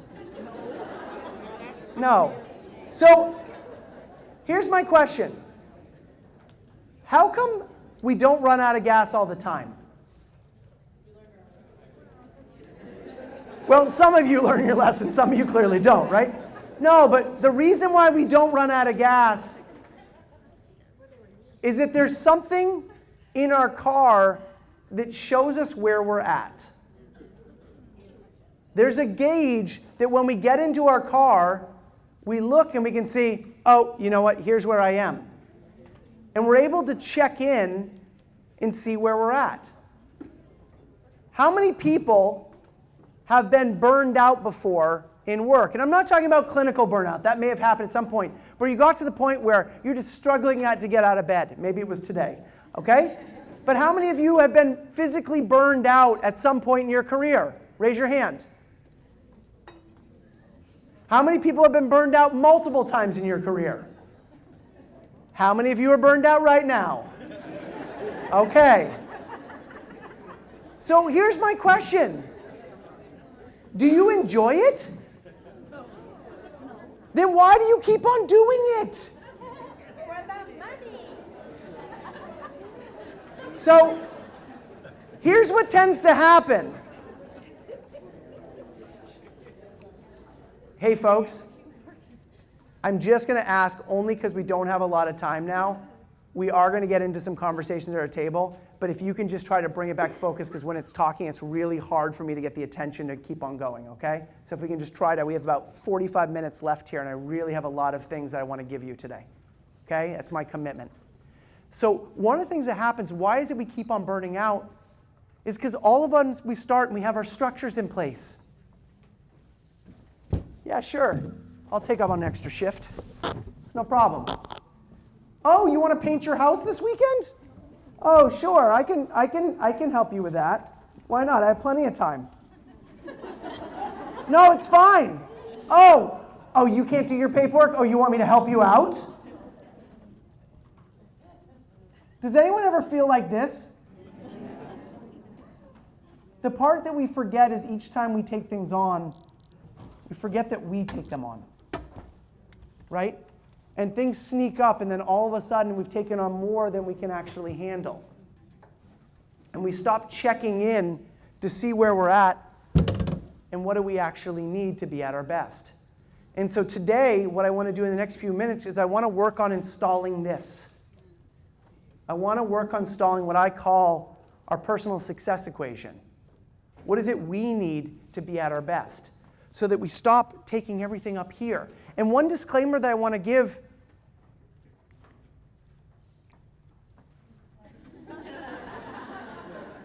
I'm not kidding. My sister-in-law, just to share this, my sister-in-law is one of those people who's like Forrest Gump. She has things happen to her that I would never believe. I'm like, really? Only if, you know, it's like one of those people, do you ever have those people in your life when they tell you stories, like, if you didn't know them, you wouldn't believe it was true?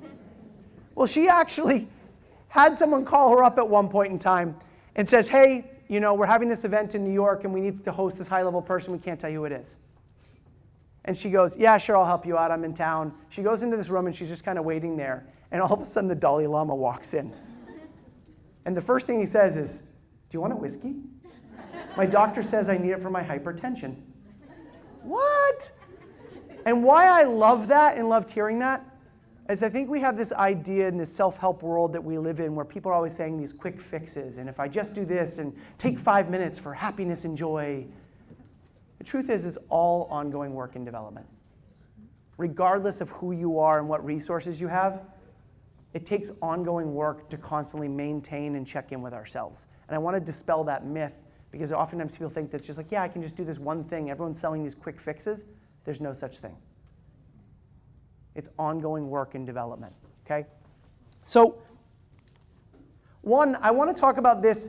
This is what Richard Boyovitz calls his sacrifice and renewal cycle, okay? And now it's really hard. I'm going to point to it over here, but I hope you guys can hear me over there, okay? So one of these here is he talks about what happens is we start out with this effective leadership, okay? We start out and then we push, and he calls it sacrifice syndrome. Have you ever noticed that the more stressed out you get, things that aren't crises start becoming crises? Oh my God, I need to go to the grocery store. Oh my God, I need to go watch Netflix. I have to make dinner. This rice is so complicated. Right? And then all of a sudden, things that weren't threats start becoming threats. Have you noticed that when you're stressed out, you start getting suspicious? Good morning, jerk. We start becoming suspicious. We start looking around the room for threats. And what happens is we start sacrificing taking care of ourselves. How many people you sleep and you still wake up tired?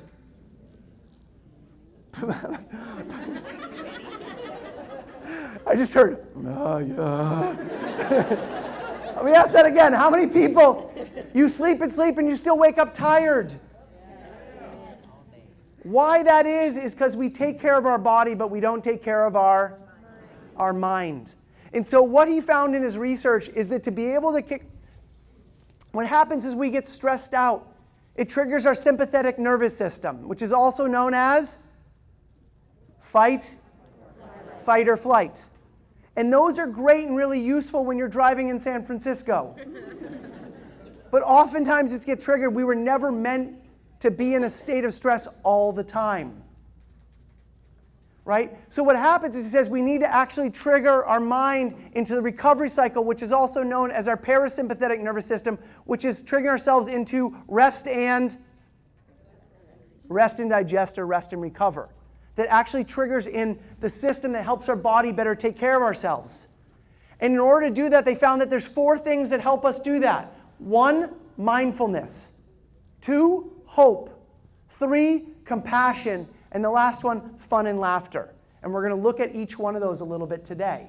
Okay? So what happens oftentimes is we come in, just like I showed you there, is we pile all these things on and we forget to do things to take care of ourselves. We forget and we put it all up here and it's just life. And sometimes what we need to do is just put it over to the side and look at the different circumstances that we're dealing with, because the more stressed we're out with, have you ever noticed your problem-solving ability goes way down the more stressed out you get? Sorry, the creativity of how you deal with problems goes way down. Some of you are really good at problem solving. I'll do it. And then you just get more stressed out because you take things on. Who are my martyrs in the room? Yeah, I got one. Vicky's just like, that's me. I'll just do it myself. And then I'm going to resent you for the next 6 months for making me do it, even though I agreed to do it. That's why I say martyrs. Okay, so one thing I want to look at is our personal success equation. So on that sheet of paper in front of you right now, okay, up on the top section it says our personal success equation. Can I borrow yours for a second?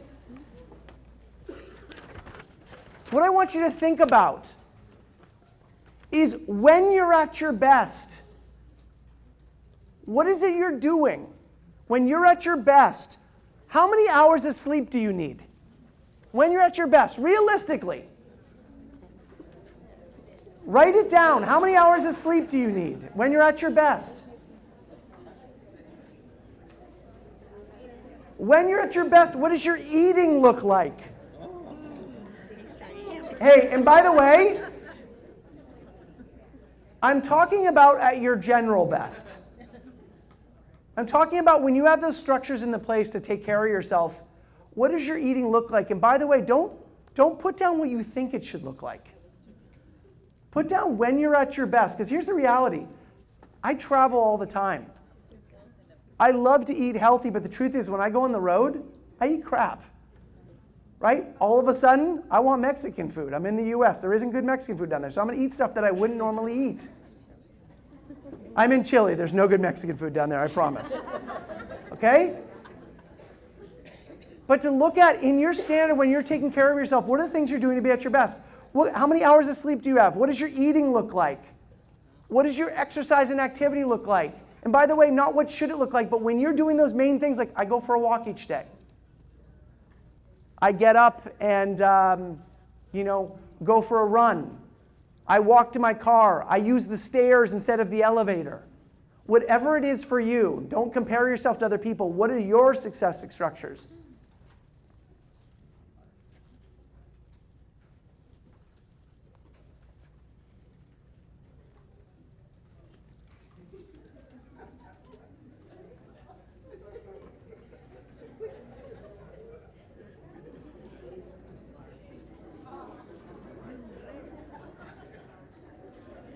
What do you do for self-care? And by the way, you may not want to share with everybody what you do for self-care. It may not be appropriate for the workplace, but note that for you.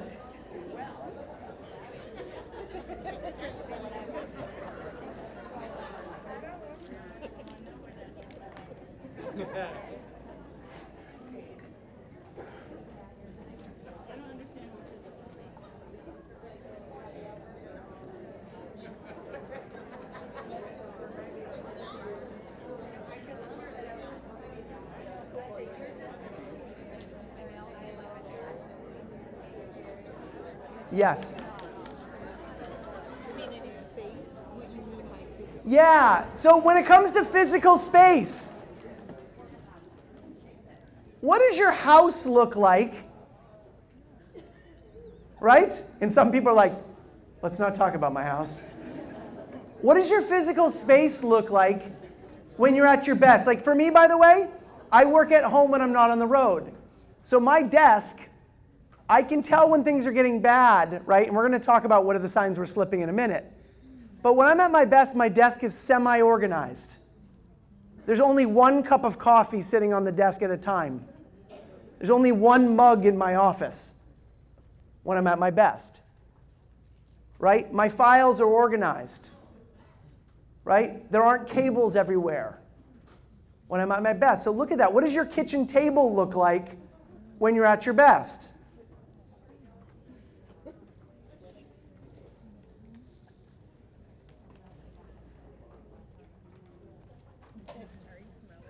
What's the last one? Now, when you see other, you may use that for spirituality. How many people have some sort of meditation practice or some sort of religious practice you do? Think about what does that look like when you're at your best? What are those things you're doing? My wife's the person who meditates. She meditates 15 minutes every night. Right? My meditation is called going mountain biking or going out in the woods. So thinking about what it is for you that you do that actually helps you take care of yourself.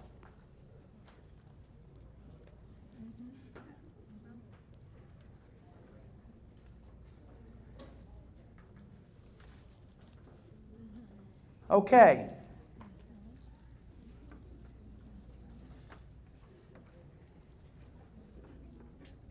Now the real conversation. What are the signs?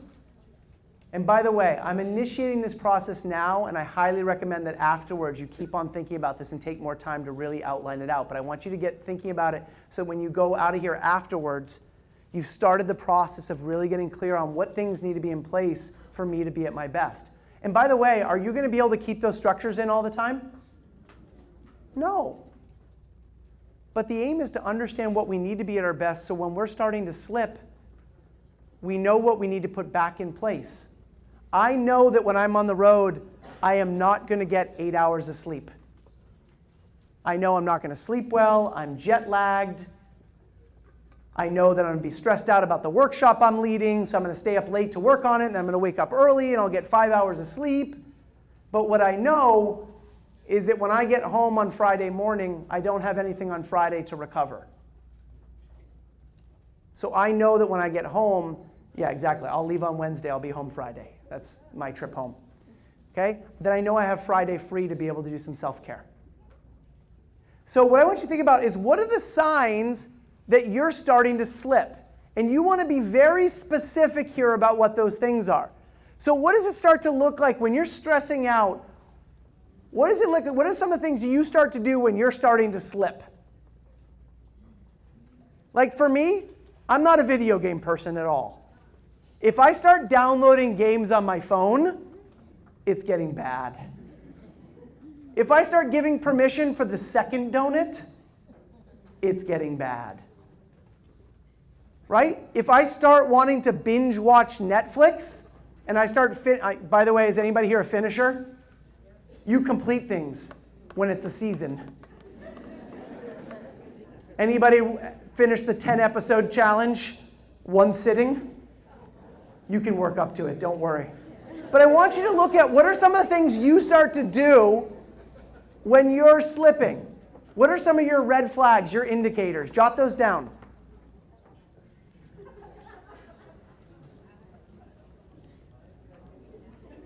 Maybe it's you start going to a certain place for food and you don't get out of the car.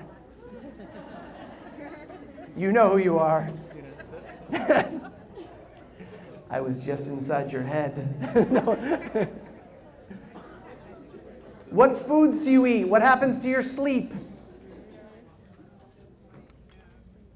Great sign. Other examples of what you do when you're starting to slip. Talk to yourself. I start talking to myself. I do that too. In the car, you've seen those people. They're talking with that toxic coworker that we talked about earlier today. Okay, what else? I do this thing where I start talking to my husband through my daughter, like, Mommy can't play right now because I'm the only one who does dishes, and I have to get the dishes done. Write that down. How many people do the same thing or something similar? Okay, another one here. Go ahead. I overeat dessert. A lot of sugar. Some people it's sugar, some people it's sweets. Who are my people who don't eat when you're stressed out? Don't you wish you had that problem? Okay. Yeah, or I need to eat, or I don't eat. What are some other examples of what signs that you're slipping? Other signs that you're slipping. I get too emotional. Over here. I wear makeup. I start wearing makeup. You're going to have to explain that one. I could take that a few different ways. Why? Well, I feel like I have to cover up from feeling like sad or down or depressed, so I wear makeup. So I have to put makeup on. By the way, the reason why we identify things, that's a perfect example. And here's why. You know when we talked about the gauge? When we're burnout, we can't see it. Have you ever noticed that all of a sudden you're having a great week and then by Friday you're like, oh my God. Some people that's every week. These indicators that you're identifying are those signals that something's about to happen. It's that early warning sign. Are we going to ever not get burnout? No, it's going to happen. But what we're trying to do, and I call it the half tank rule, and I base this on my mom. Does anyone have a parent who has the half tank rule with their car? The car never gets below half a tank. I used to hate it. I'm like, Mom, she's like, we need to get to the gas station. We only have half a tank. I'm like, I know, you have half a tank. Isn't that amazing? But I think about that when it comes to self-care. What if we always caught ourselves? What if half a tank became our empty? What if half a tank became our empty? So that we started refilling when we got to half a tank, so we never got to that point where we're completely burned out. And so by catching these signals, what's your name? Shanice. Shanice? Like what Shanice just said is that when I start putting makeup on, that's a red flag that I'm starting to burn out. So when all of a sudden I see that makeup, I notice I probably need to do something for self-care. I probably need to carve out time for me. I probably need to do something to take care of myself. You're going to say something here. Did you have your hand up? Yeah. What's one of the things you do? A red flag or? A red flag. Yeah. Feel trapped. I feel trapped. Yeah, by the way, what are some of those experiences? I feel trapped. Now, feeling trapped, what does that actually look like in behaviors? I'm irritable. I look around and everybody pisses me off.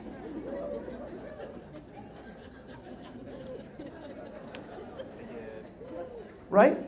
For me, the biggest red flag is when I go home and I get angry at my kids for no good reason. So that's kind of tells me to pull back and take it down. Yeah. When you start, thank you for sharing that. I don't know if everyone heard it.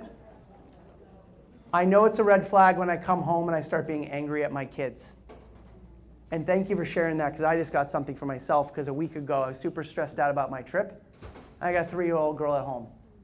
And I was being a jerk that morning trying to get her out of the building to go to school. Right? Is that sign of when we start treating people in a way we're not proud of, something's off. Right? So what I want you to do right now is just to jot down some of those red flags that you're starting to slip. What happens to your sleep? What starts your habit? How do I start treating other people? And jot down those signals. And the more specific you can be. By the way, if you have a specific food that you start going to, or a certain thing you start craving, somebody's like, oh, that was me. Okay. Jot those things down. And I want you to jot down a few more. And then what I want you to do is I want you to turn to the couple people that are next to you, and I want you to just share.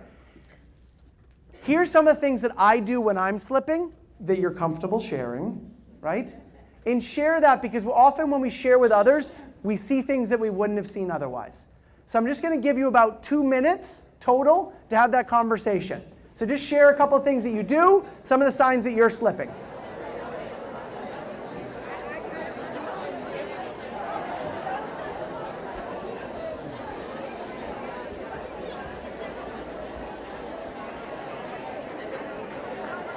Okay. And check, check, check. And bring it back.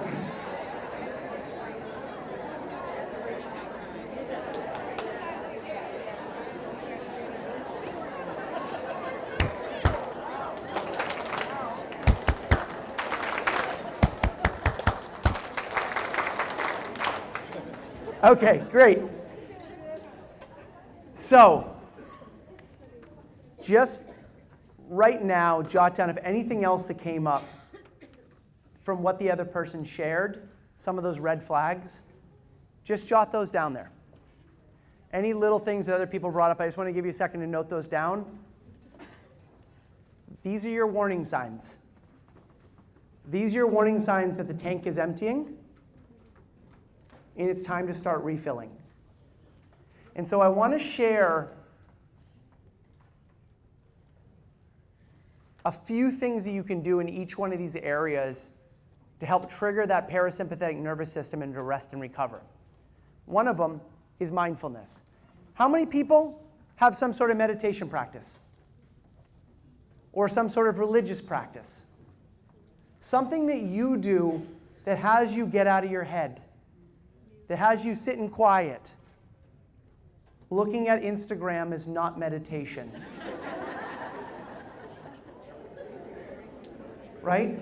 It's taking that time to disconnect. So one simple thing that we can do is just stopping and taking a few minutes to take a couple deep breaths. Let's actually do it right now. We're just going to take 3 deep breaths. You ready? You have to stop talking to take the breaths. Okay, let's try it right now. 1.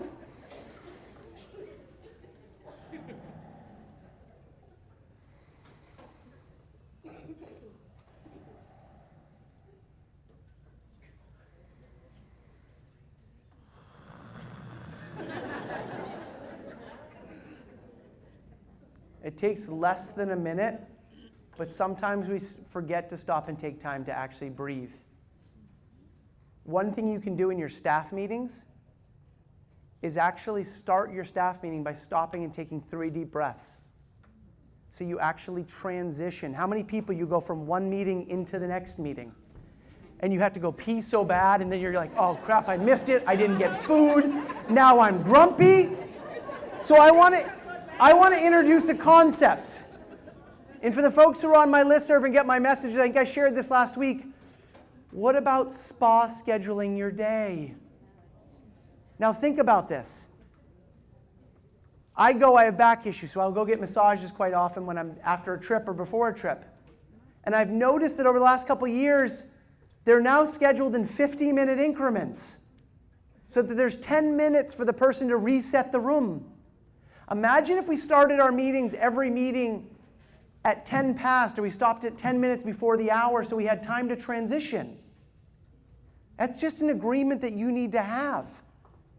And I actually thought about that, and then last week I had somebody who scheduled the meeting with me and scheduled the meeting for 12:10. She's like, yeah, we schedule room in our organization for transitions.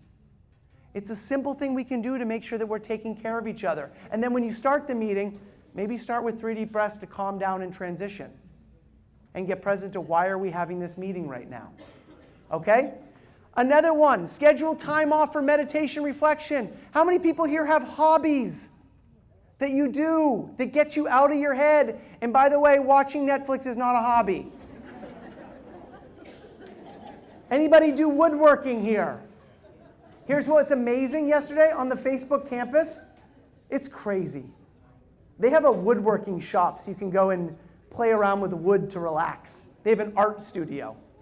Isn't that crazy? I know. Tell me about it. Maybe you guys can get it. Maybe we're not going to go there. Okay? Another one. You can actually take a mini midday vacation. Has anyone ever heard of taking a mini midday vacation? No, say more. Say more. Let me tell you about the mini midday vacation. How many people have gone on vacation before? At some point. Do you remember what it's like on Friday before you go on vacation? Oh, sure, I'll take that on you, whatever, okay. I'm going on vacation, right? You don't care what's going on because you're leaving. And then what happens on the last day of vacation?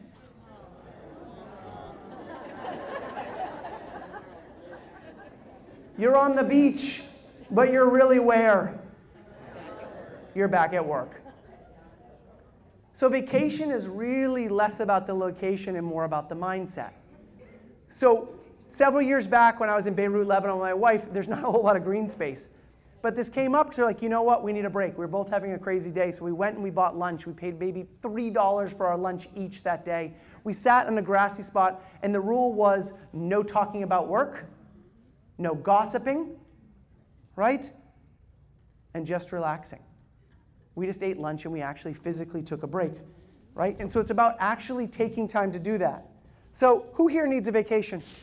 Who needs a vacation? All right, come on. Take off your glasses. Take off your glasses. Lean back a little bit. Come on, lean back. Here we go.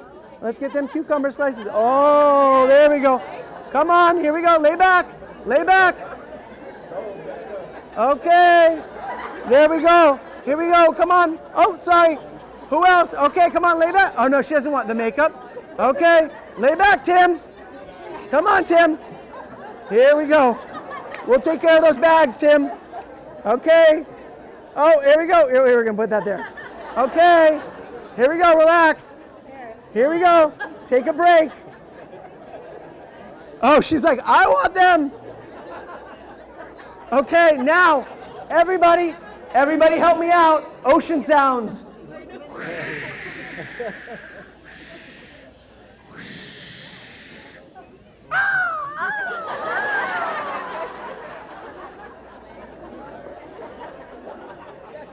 But it's about, it doesn't matter.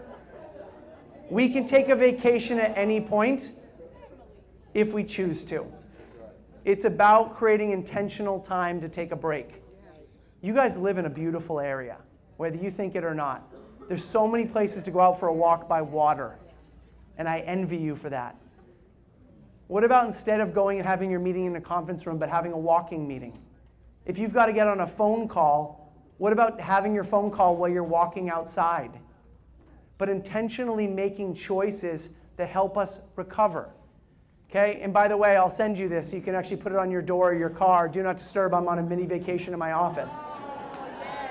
Okay? Now, another one. Hey, by the way, guys, can I ask you a favor? Can I go over by 15 minutes today?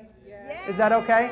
I know some people are like, I've had to go to the bathroom for the last 45 minutes. And so if you have to do that, I just realizing that I'm getting really close on time, and if I try to squeeze it into 15 minutes, it's going to be way too rushed. And if I can have another 15 minutes, I can wrap up and cover the things I want to. Is that okay? Yeah. Okay, perfect. Great. So the next one is hope. Okay? Everybody right now, and you can just use a piece on this paper here. Actually, you know what?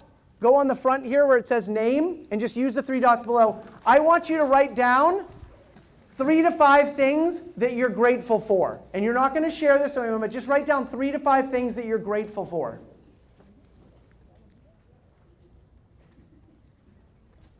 Just anywhere on your sheet of paper. 3 to 5 things that you're grateful for.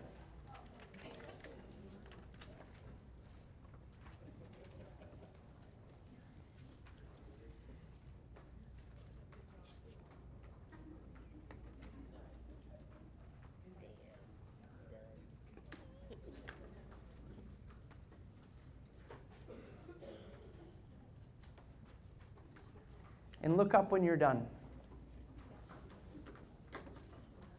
And make that really loud pen dropping sign that everyone's hearing.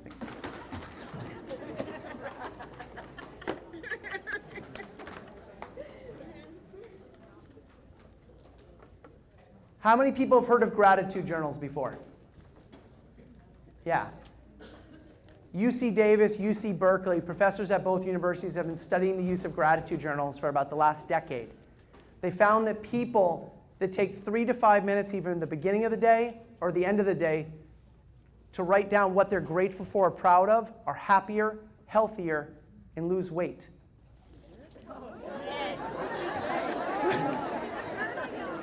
Why is that? Why do you think that is? Because whatever we focus on is what we see. Let's do a quick experiment. I want everyone to look around the room, and I want you to memorize every detail that you see that's blue. From the glasses here to my pants and shoelaces, shirts, every detail you see that's blue, from up on the slides to the big trash can over there. Just every detail, like you're Jason Bourne, Inspector Gadget, or 007. Every detail you see that's blue. And I'm going to quiz you. Okay, close your eyes. Close your eyes. Don't worry, I'm not going to do anything to you. Close your eyes. Tell me everything that's red. Okay. Open your eyes. What happened? Whatever you focus on is what you see. Whatever we focus on is what we see. Have you ever noticed that when you're buying a new car, say you're buying a Kia, then everybody in Stockton is driving a Kia? Whatever our mind is focused on is what we see. So if all you see around you is jerks, guess what you're focused on? So part of the reason why we do a gratitude journal is it trains our brain to focus on the positive. And it's a really great thing to do at night before you go to bed. How many people sleep with your phone next to your bed? I do too. I need to not do that. The problem is, how many people wake up in the middle of the night and check your phone? Good. I'm glad you don't. Okay? So, I don't want to open that can of worms right there. Okay. So anyway, what I want to share here, though, is by taking a few minutes right before you go to bed to transition and write down 3 to 5 things you're grateful for, triggers your brain and triggers your parasympathetic nervous system into mental positive before you go to sleep at night. Have you ever noticed whatever you watch right before you go to bed tends to be what you dream about? That's why Walking Dead is not a good idea. Okay? So it's thinking about what we put into our brain, right? If you're putting in all day long, you're putting in difficult person that I'm supporting, challenging dynamics, fight at home, difficult person, challenging dynamic, extra work. We got to be conscious of what we're putting into the container. We think about the food that we're putting into our bodies, and we're aware of that sometimes. But are we thinking about what we're putting into our brain? Are we thinking about the conversations we're having? Who are my gossipers here?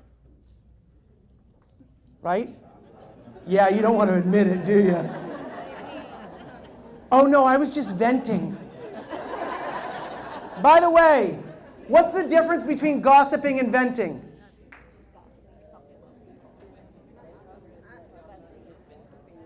The difference between gossiping and venting is the intention. When I gossip, we're usually talking about somebody else to get agreement. Isn't so-and-so such a... Right? And then there's those more discreet people that are like, yeah, didn't you think that was a little bit weird? Somebody relates to that one. Okay. Okay. With gossiping, our intention is to get agreement. In venting, we're sharing with the intention to let something go. I need to acknowledge the fact that I just had a difficult morning at home, and I just need to say that so I can actually go out and meet with the person I need to meet with right now. So gossiping makes problems worse. Venting lets something go so you can move on. And it's very important because some people come in to vent for about 7 hours. Venting, by the way, should take about 15 minutes max. Some people are like, can you please tell a few people in that room that? But to think about, said, hey, I need to vent right now, and you're coming in, I just need to share this so I can go out and do what I need to do. But it's important to understand the distinction between the two. Because what happens, like I said, is it depends on what we put into our brain. Ain't nothing better than a little People magazine. We got to think about what we're reading. If you flip through this magazine, if we think about the news we're putting on, if what we're looking at online, if we think about what we're putting into our head, impacts how we feel. And that's why it's so important to take time to be conscious of the interactions we're having at work and at home.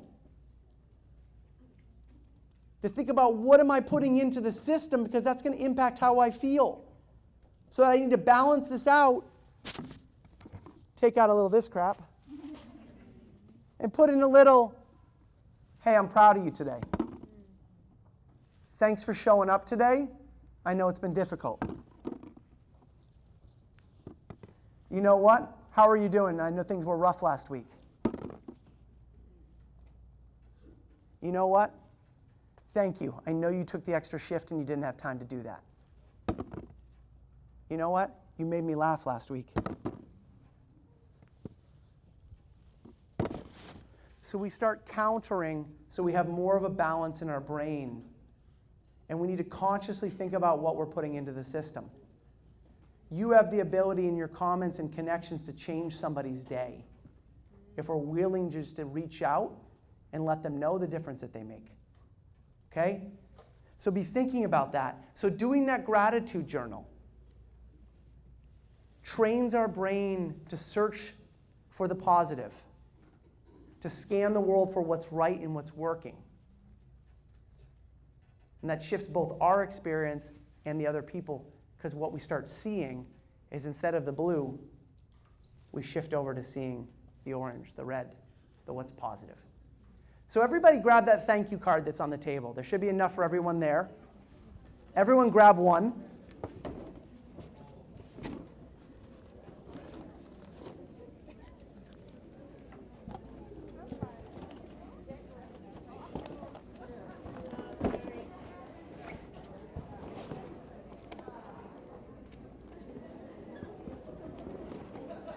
Does anybody need one that doesn't have enough on their table? Okay. Thank you. Anybody else? Okay. Now, what I want you to do right now, and I'll come over. You have extras? It's fine if you have extras. I just want to make sure that everyone has one. Okay, I'll come over in 1 second. What I want you to do right now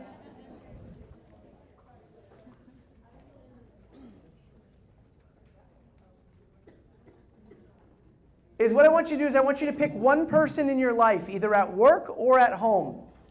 And I want you to, that you've been meaning to thank that you haven't. And by the way, they don't have to be in the organization, just someone you've been meaning to thank and you haven't. And by the way, it already says thank you on the front. Okay? But what you're going to do is I want you to write a quick thank you card. You're not going to share this with anyone else other than that person. But I want you to write, and I'm just going to give you 2 to 3 minutes, but to write a thank you card to somebody you've been meaning to thank that you haven't. Okay? Go for it. And I'll come over and give thank you cards to people who don't have them. Woo!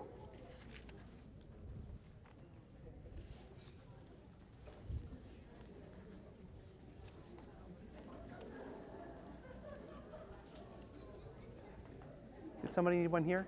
Did you get one? We got extras. Okay. You can have a whole stack. There you go. Good to see you, Gardens.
Okay.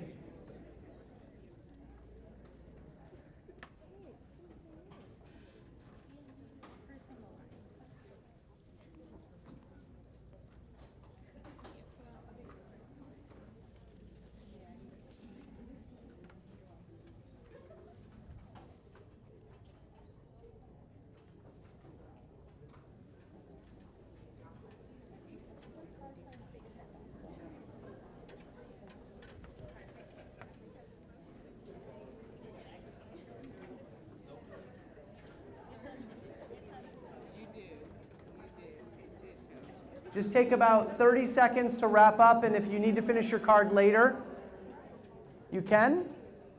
And if you finished it, please take that card in your hand and now place it into your pocket or into your bag. I have a collection of beautifully written thank you cards at home. Dad, I love you so much. When I was going through the divorce, you had my back, and I can't tell you how much I love you and the difference you made. I have that thank you card. People always ask me after, so what do we do with them now? That's why you're in this workshop. You give it to the other person. Because by the way, folks, one of the things that triggers our parasympathetic nervous system is the expression of compassion. For many of you, it's built into your job. That caring for others is probably what got you into the work that you're doing. That taking that time to recognize others and to share appreciation for others triggers that parasympathetic nervous system into rest and recover and helps us better take care of ourselves. So writing those thank you cards, making a practice of recognizing 5 people a day, of spotting people doing things right. It's amazing how it will shift your mind. And they actually found, many people have probably seen this before, but when it comes to at home, has anyone ever heard the 5-to-1 ratio? Oftentimes it gets referred to as the 3-to-1 ratio, but I actually just rechecked it. It was done by the Gottman Institute, which studies relationships. They filmed couples in the first year of their marriage for 15 minutes, and then they coded the video for positive and negative interactions. Things like, oh, you're going to love what she's going to say here. You're going to love this story, positive. Or that was a really great idea. Or a smile. To negative interactions like the 2, oh my God, there's such a pain in that. 15-minute video. And they were able to predict with something like 93% accuracy whether they'd still be married in 5 years. Some people are like, don't film my relationship. And what they found was when it was 5 positive to 1 negative or above, they stayed together. And if it was less than that, they got divorced. And it kind of makes sense, doesn't it? If all we have is negative, negative, negative. And the funny thing is, the more negativity that we have coming towards us, even when positivity comes, we think it's really negative. Have you ever noticed that? The person's mean, mean, mean, mean, mean, then they do something nice and you're suspicious of why they're being nice. Right? So to thinking about that, and by the way, when my wife and I, when we first got married, we got married in 2008. Not a great time to find jobs. In between our wedding and honeymoon, she had left her job. We paid for our whole wedding out of pocket because we're like, oh, we both got jobs when we come back. Her job didn't end up going through. And then I came back, and in between, we had our wedding down in Mexico, and we were going off to our honeymoon. We came back to get bags and stuff before we went, and I got a letter saying, I'm sorry, I regret to inform you, we've had to cut your position. So we were both newly married in Boston in the winter with no jobs, in not a very nice or large apartment, right? And we realized the tension was building all the time. So I had just seen this study, and so we set up 2 jars on our kitchen counter, positive and negative. And at the end of the day, we'd rate how the day went. And when the negative started filling, you're beautiful, I love you, I did it. And it's silly, but you know what?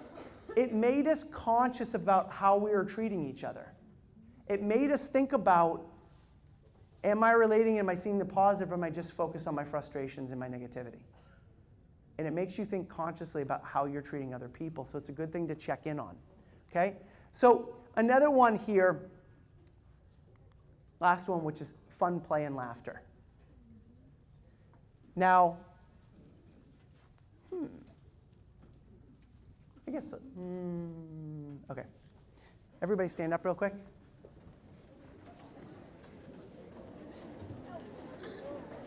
Okay, there's 3 motions that you need to have. You're going to go like this, and like this.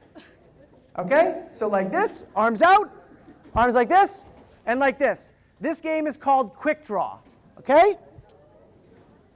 I'm going to say 1, 2, 3, quick draw. And you don't want to be doing the same one I'm doing. Yes, okay.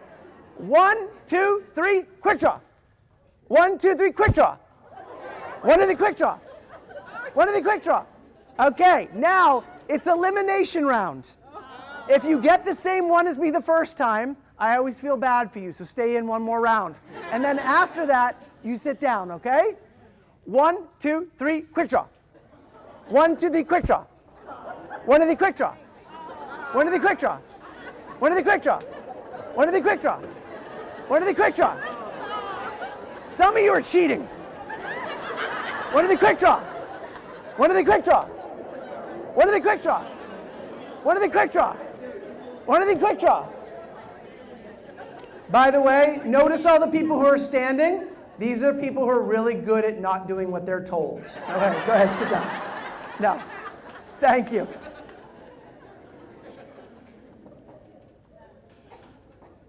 So the last one is fun, play, and laughter.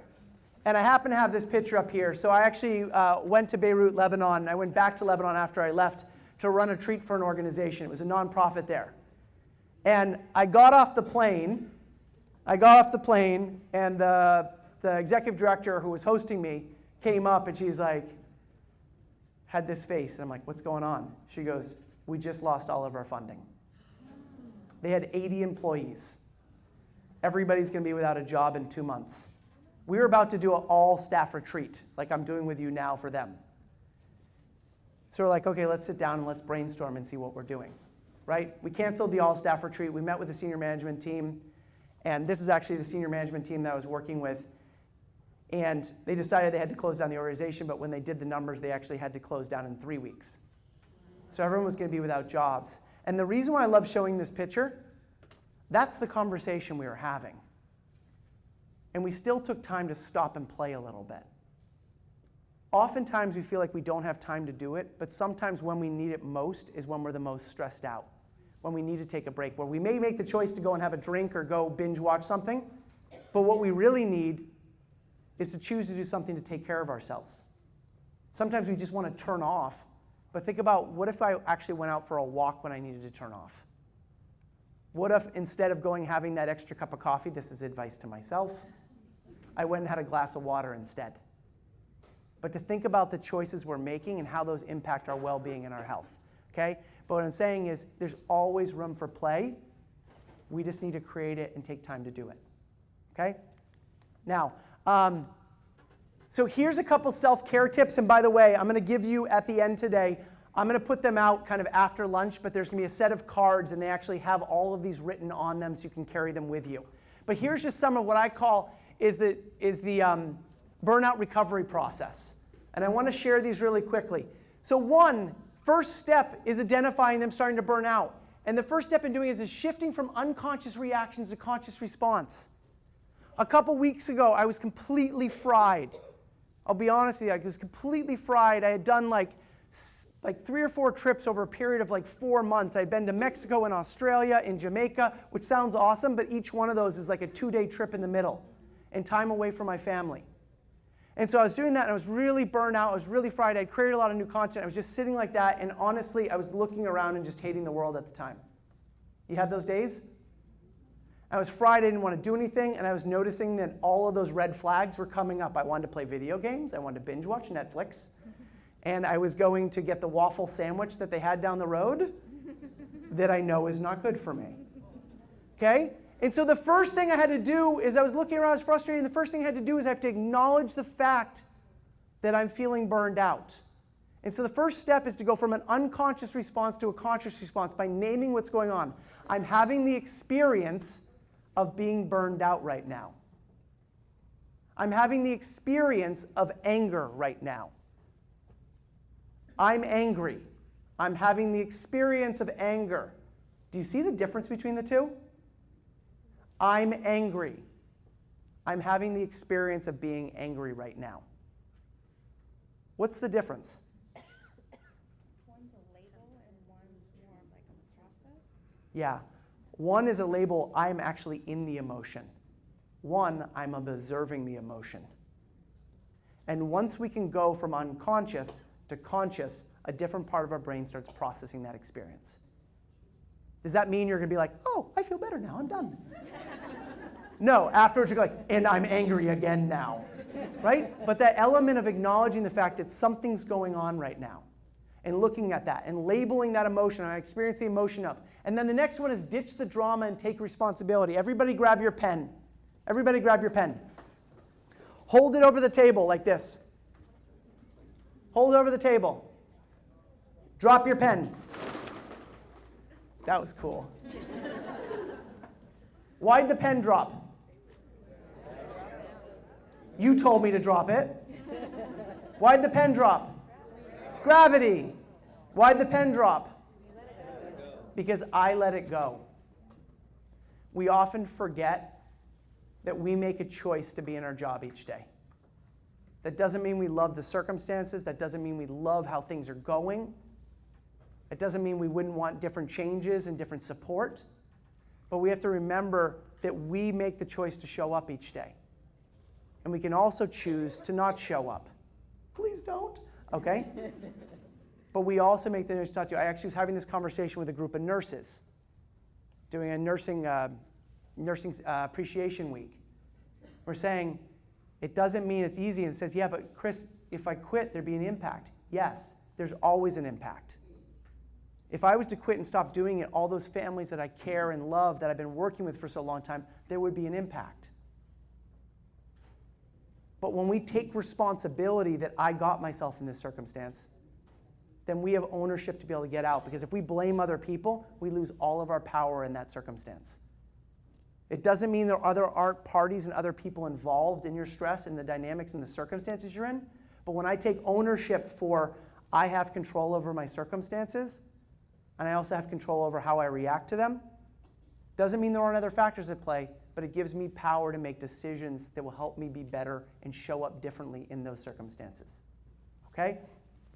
Next one, rebuild, put back those success structures, schedule time off, sleep, uncommit to the unnecessary. The power of uncommitting. How many people have things that you've been saying you were going to do for years, like clean your kitchen? How many people have things that you've been saying you were going to do, saying you're going to do, saying you're going to do, and you just keep on putting them off? Uncommit for now. So when I was having my, being the silly new parent when you haven't had a child, I was like, oh, when our daughter's born, I'll write my book. It was a novel idea.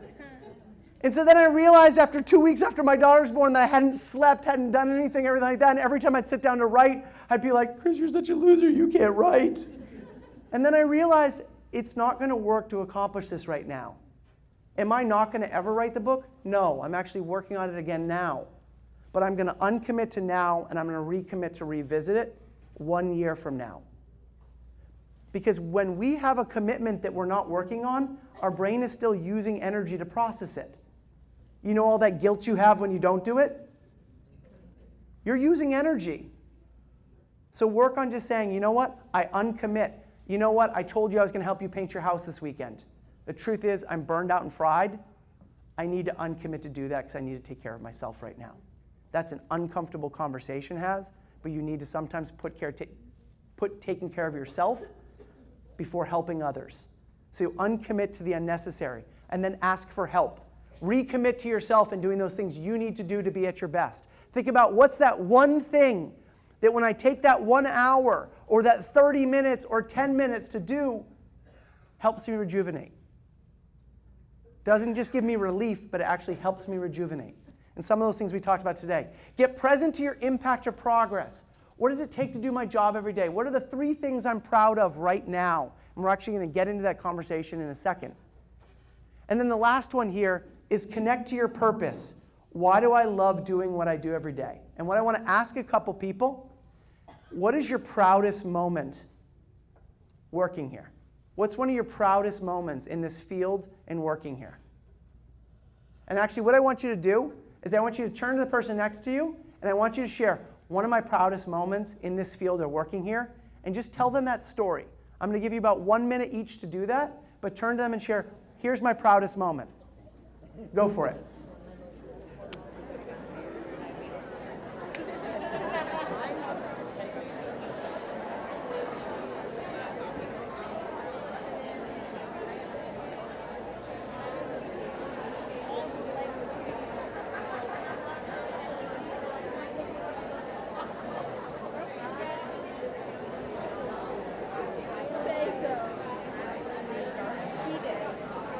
Is that right, or is that right? Shit. Okay. 12:11. Oh, okay. I have 4 more minutes. 4 minutes and I'm done.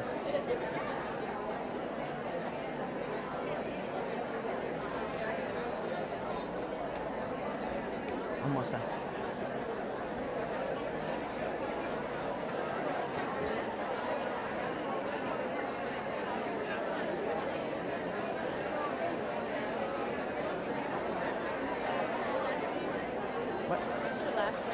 Littlefield.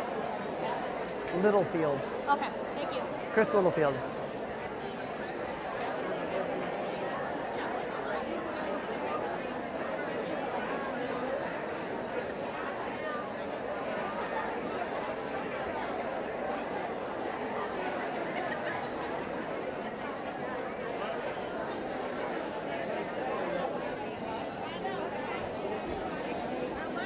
Oh my God.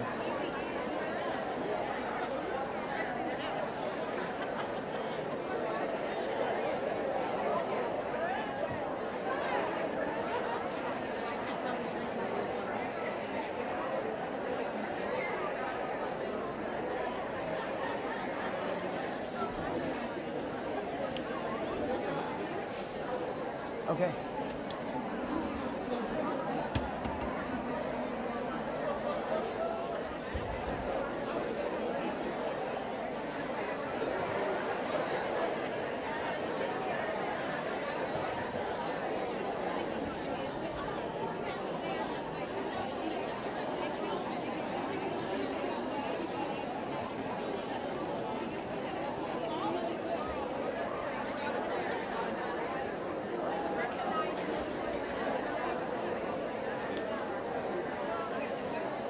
Okay.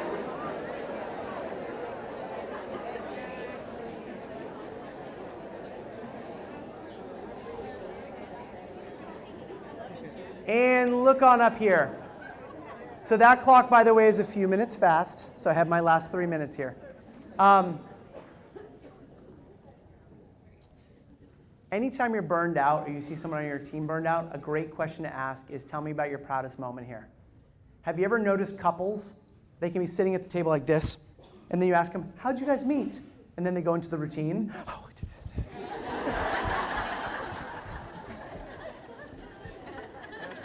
and then afterwards they go.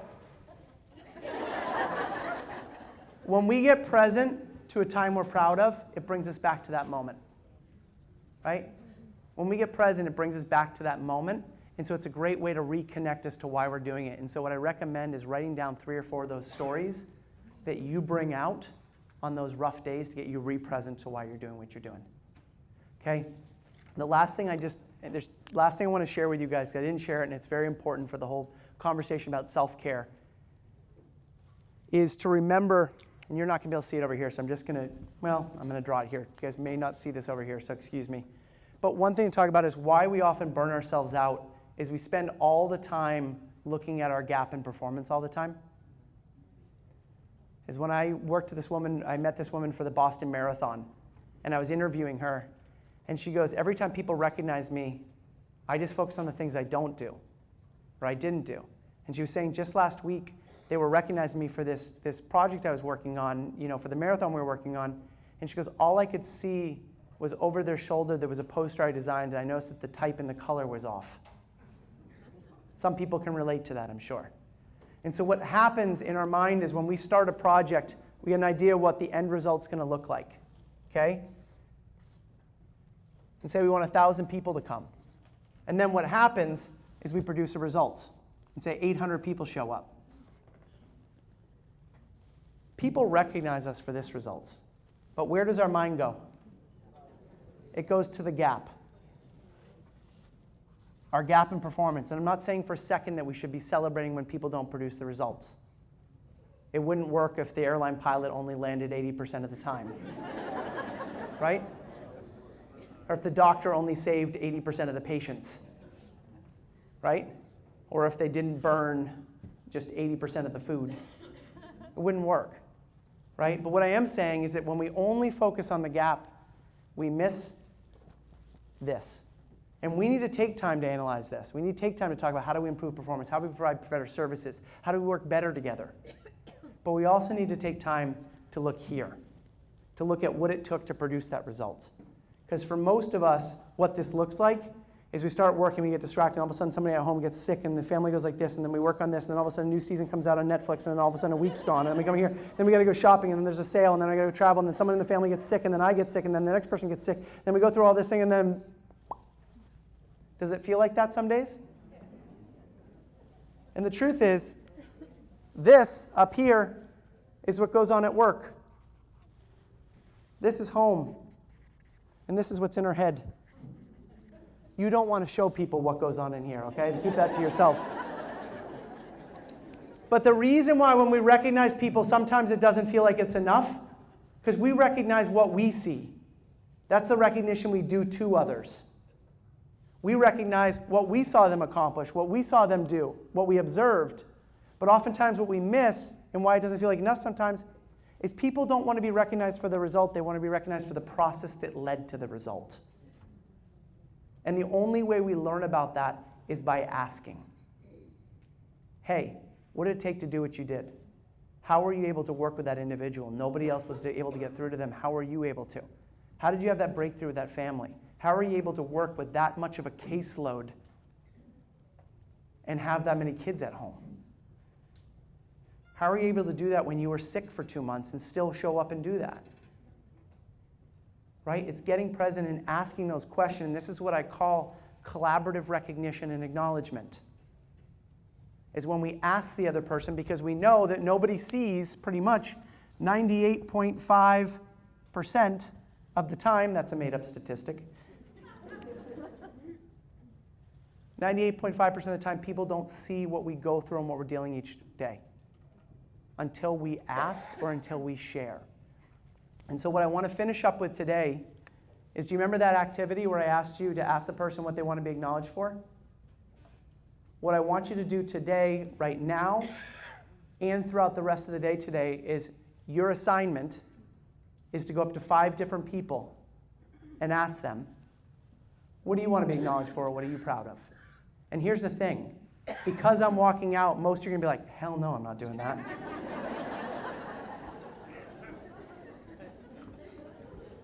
And if you go home and you ask somebody, what do you want to be acknowledged for? They're going to go, are you dying?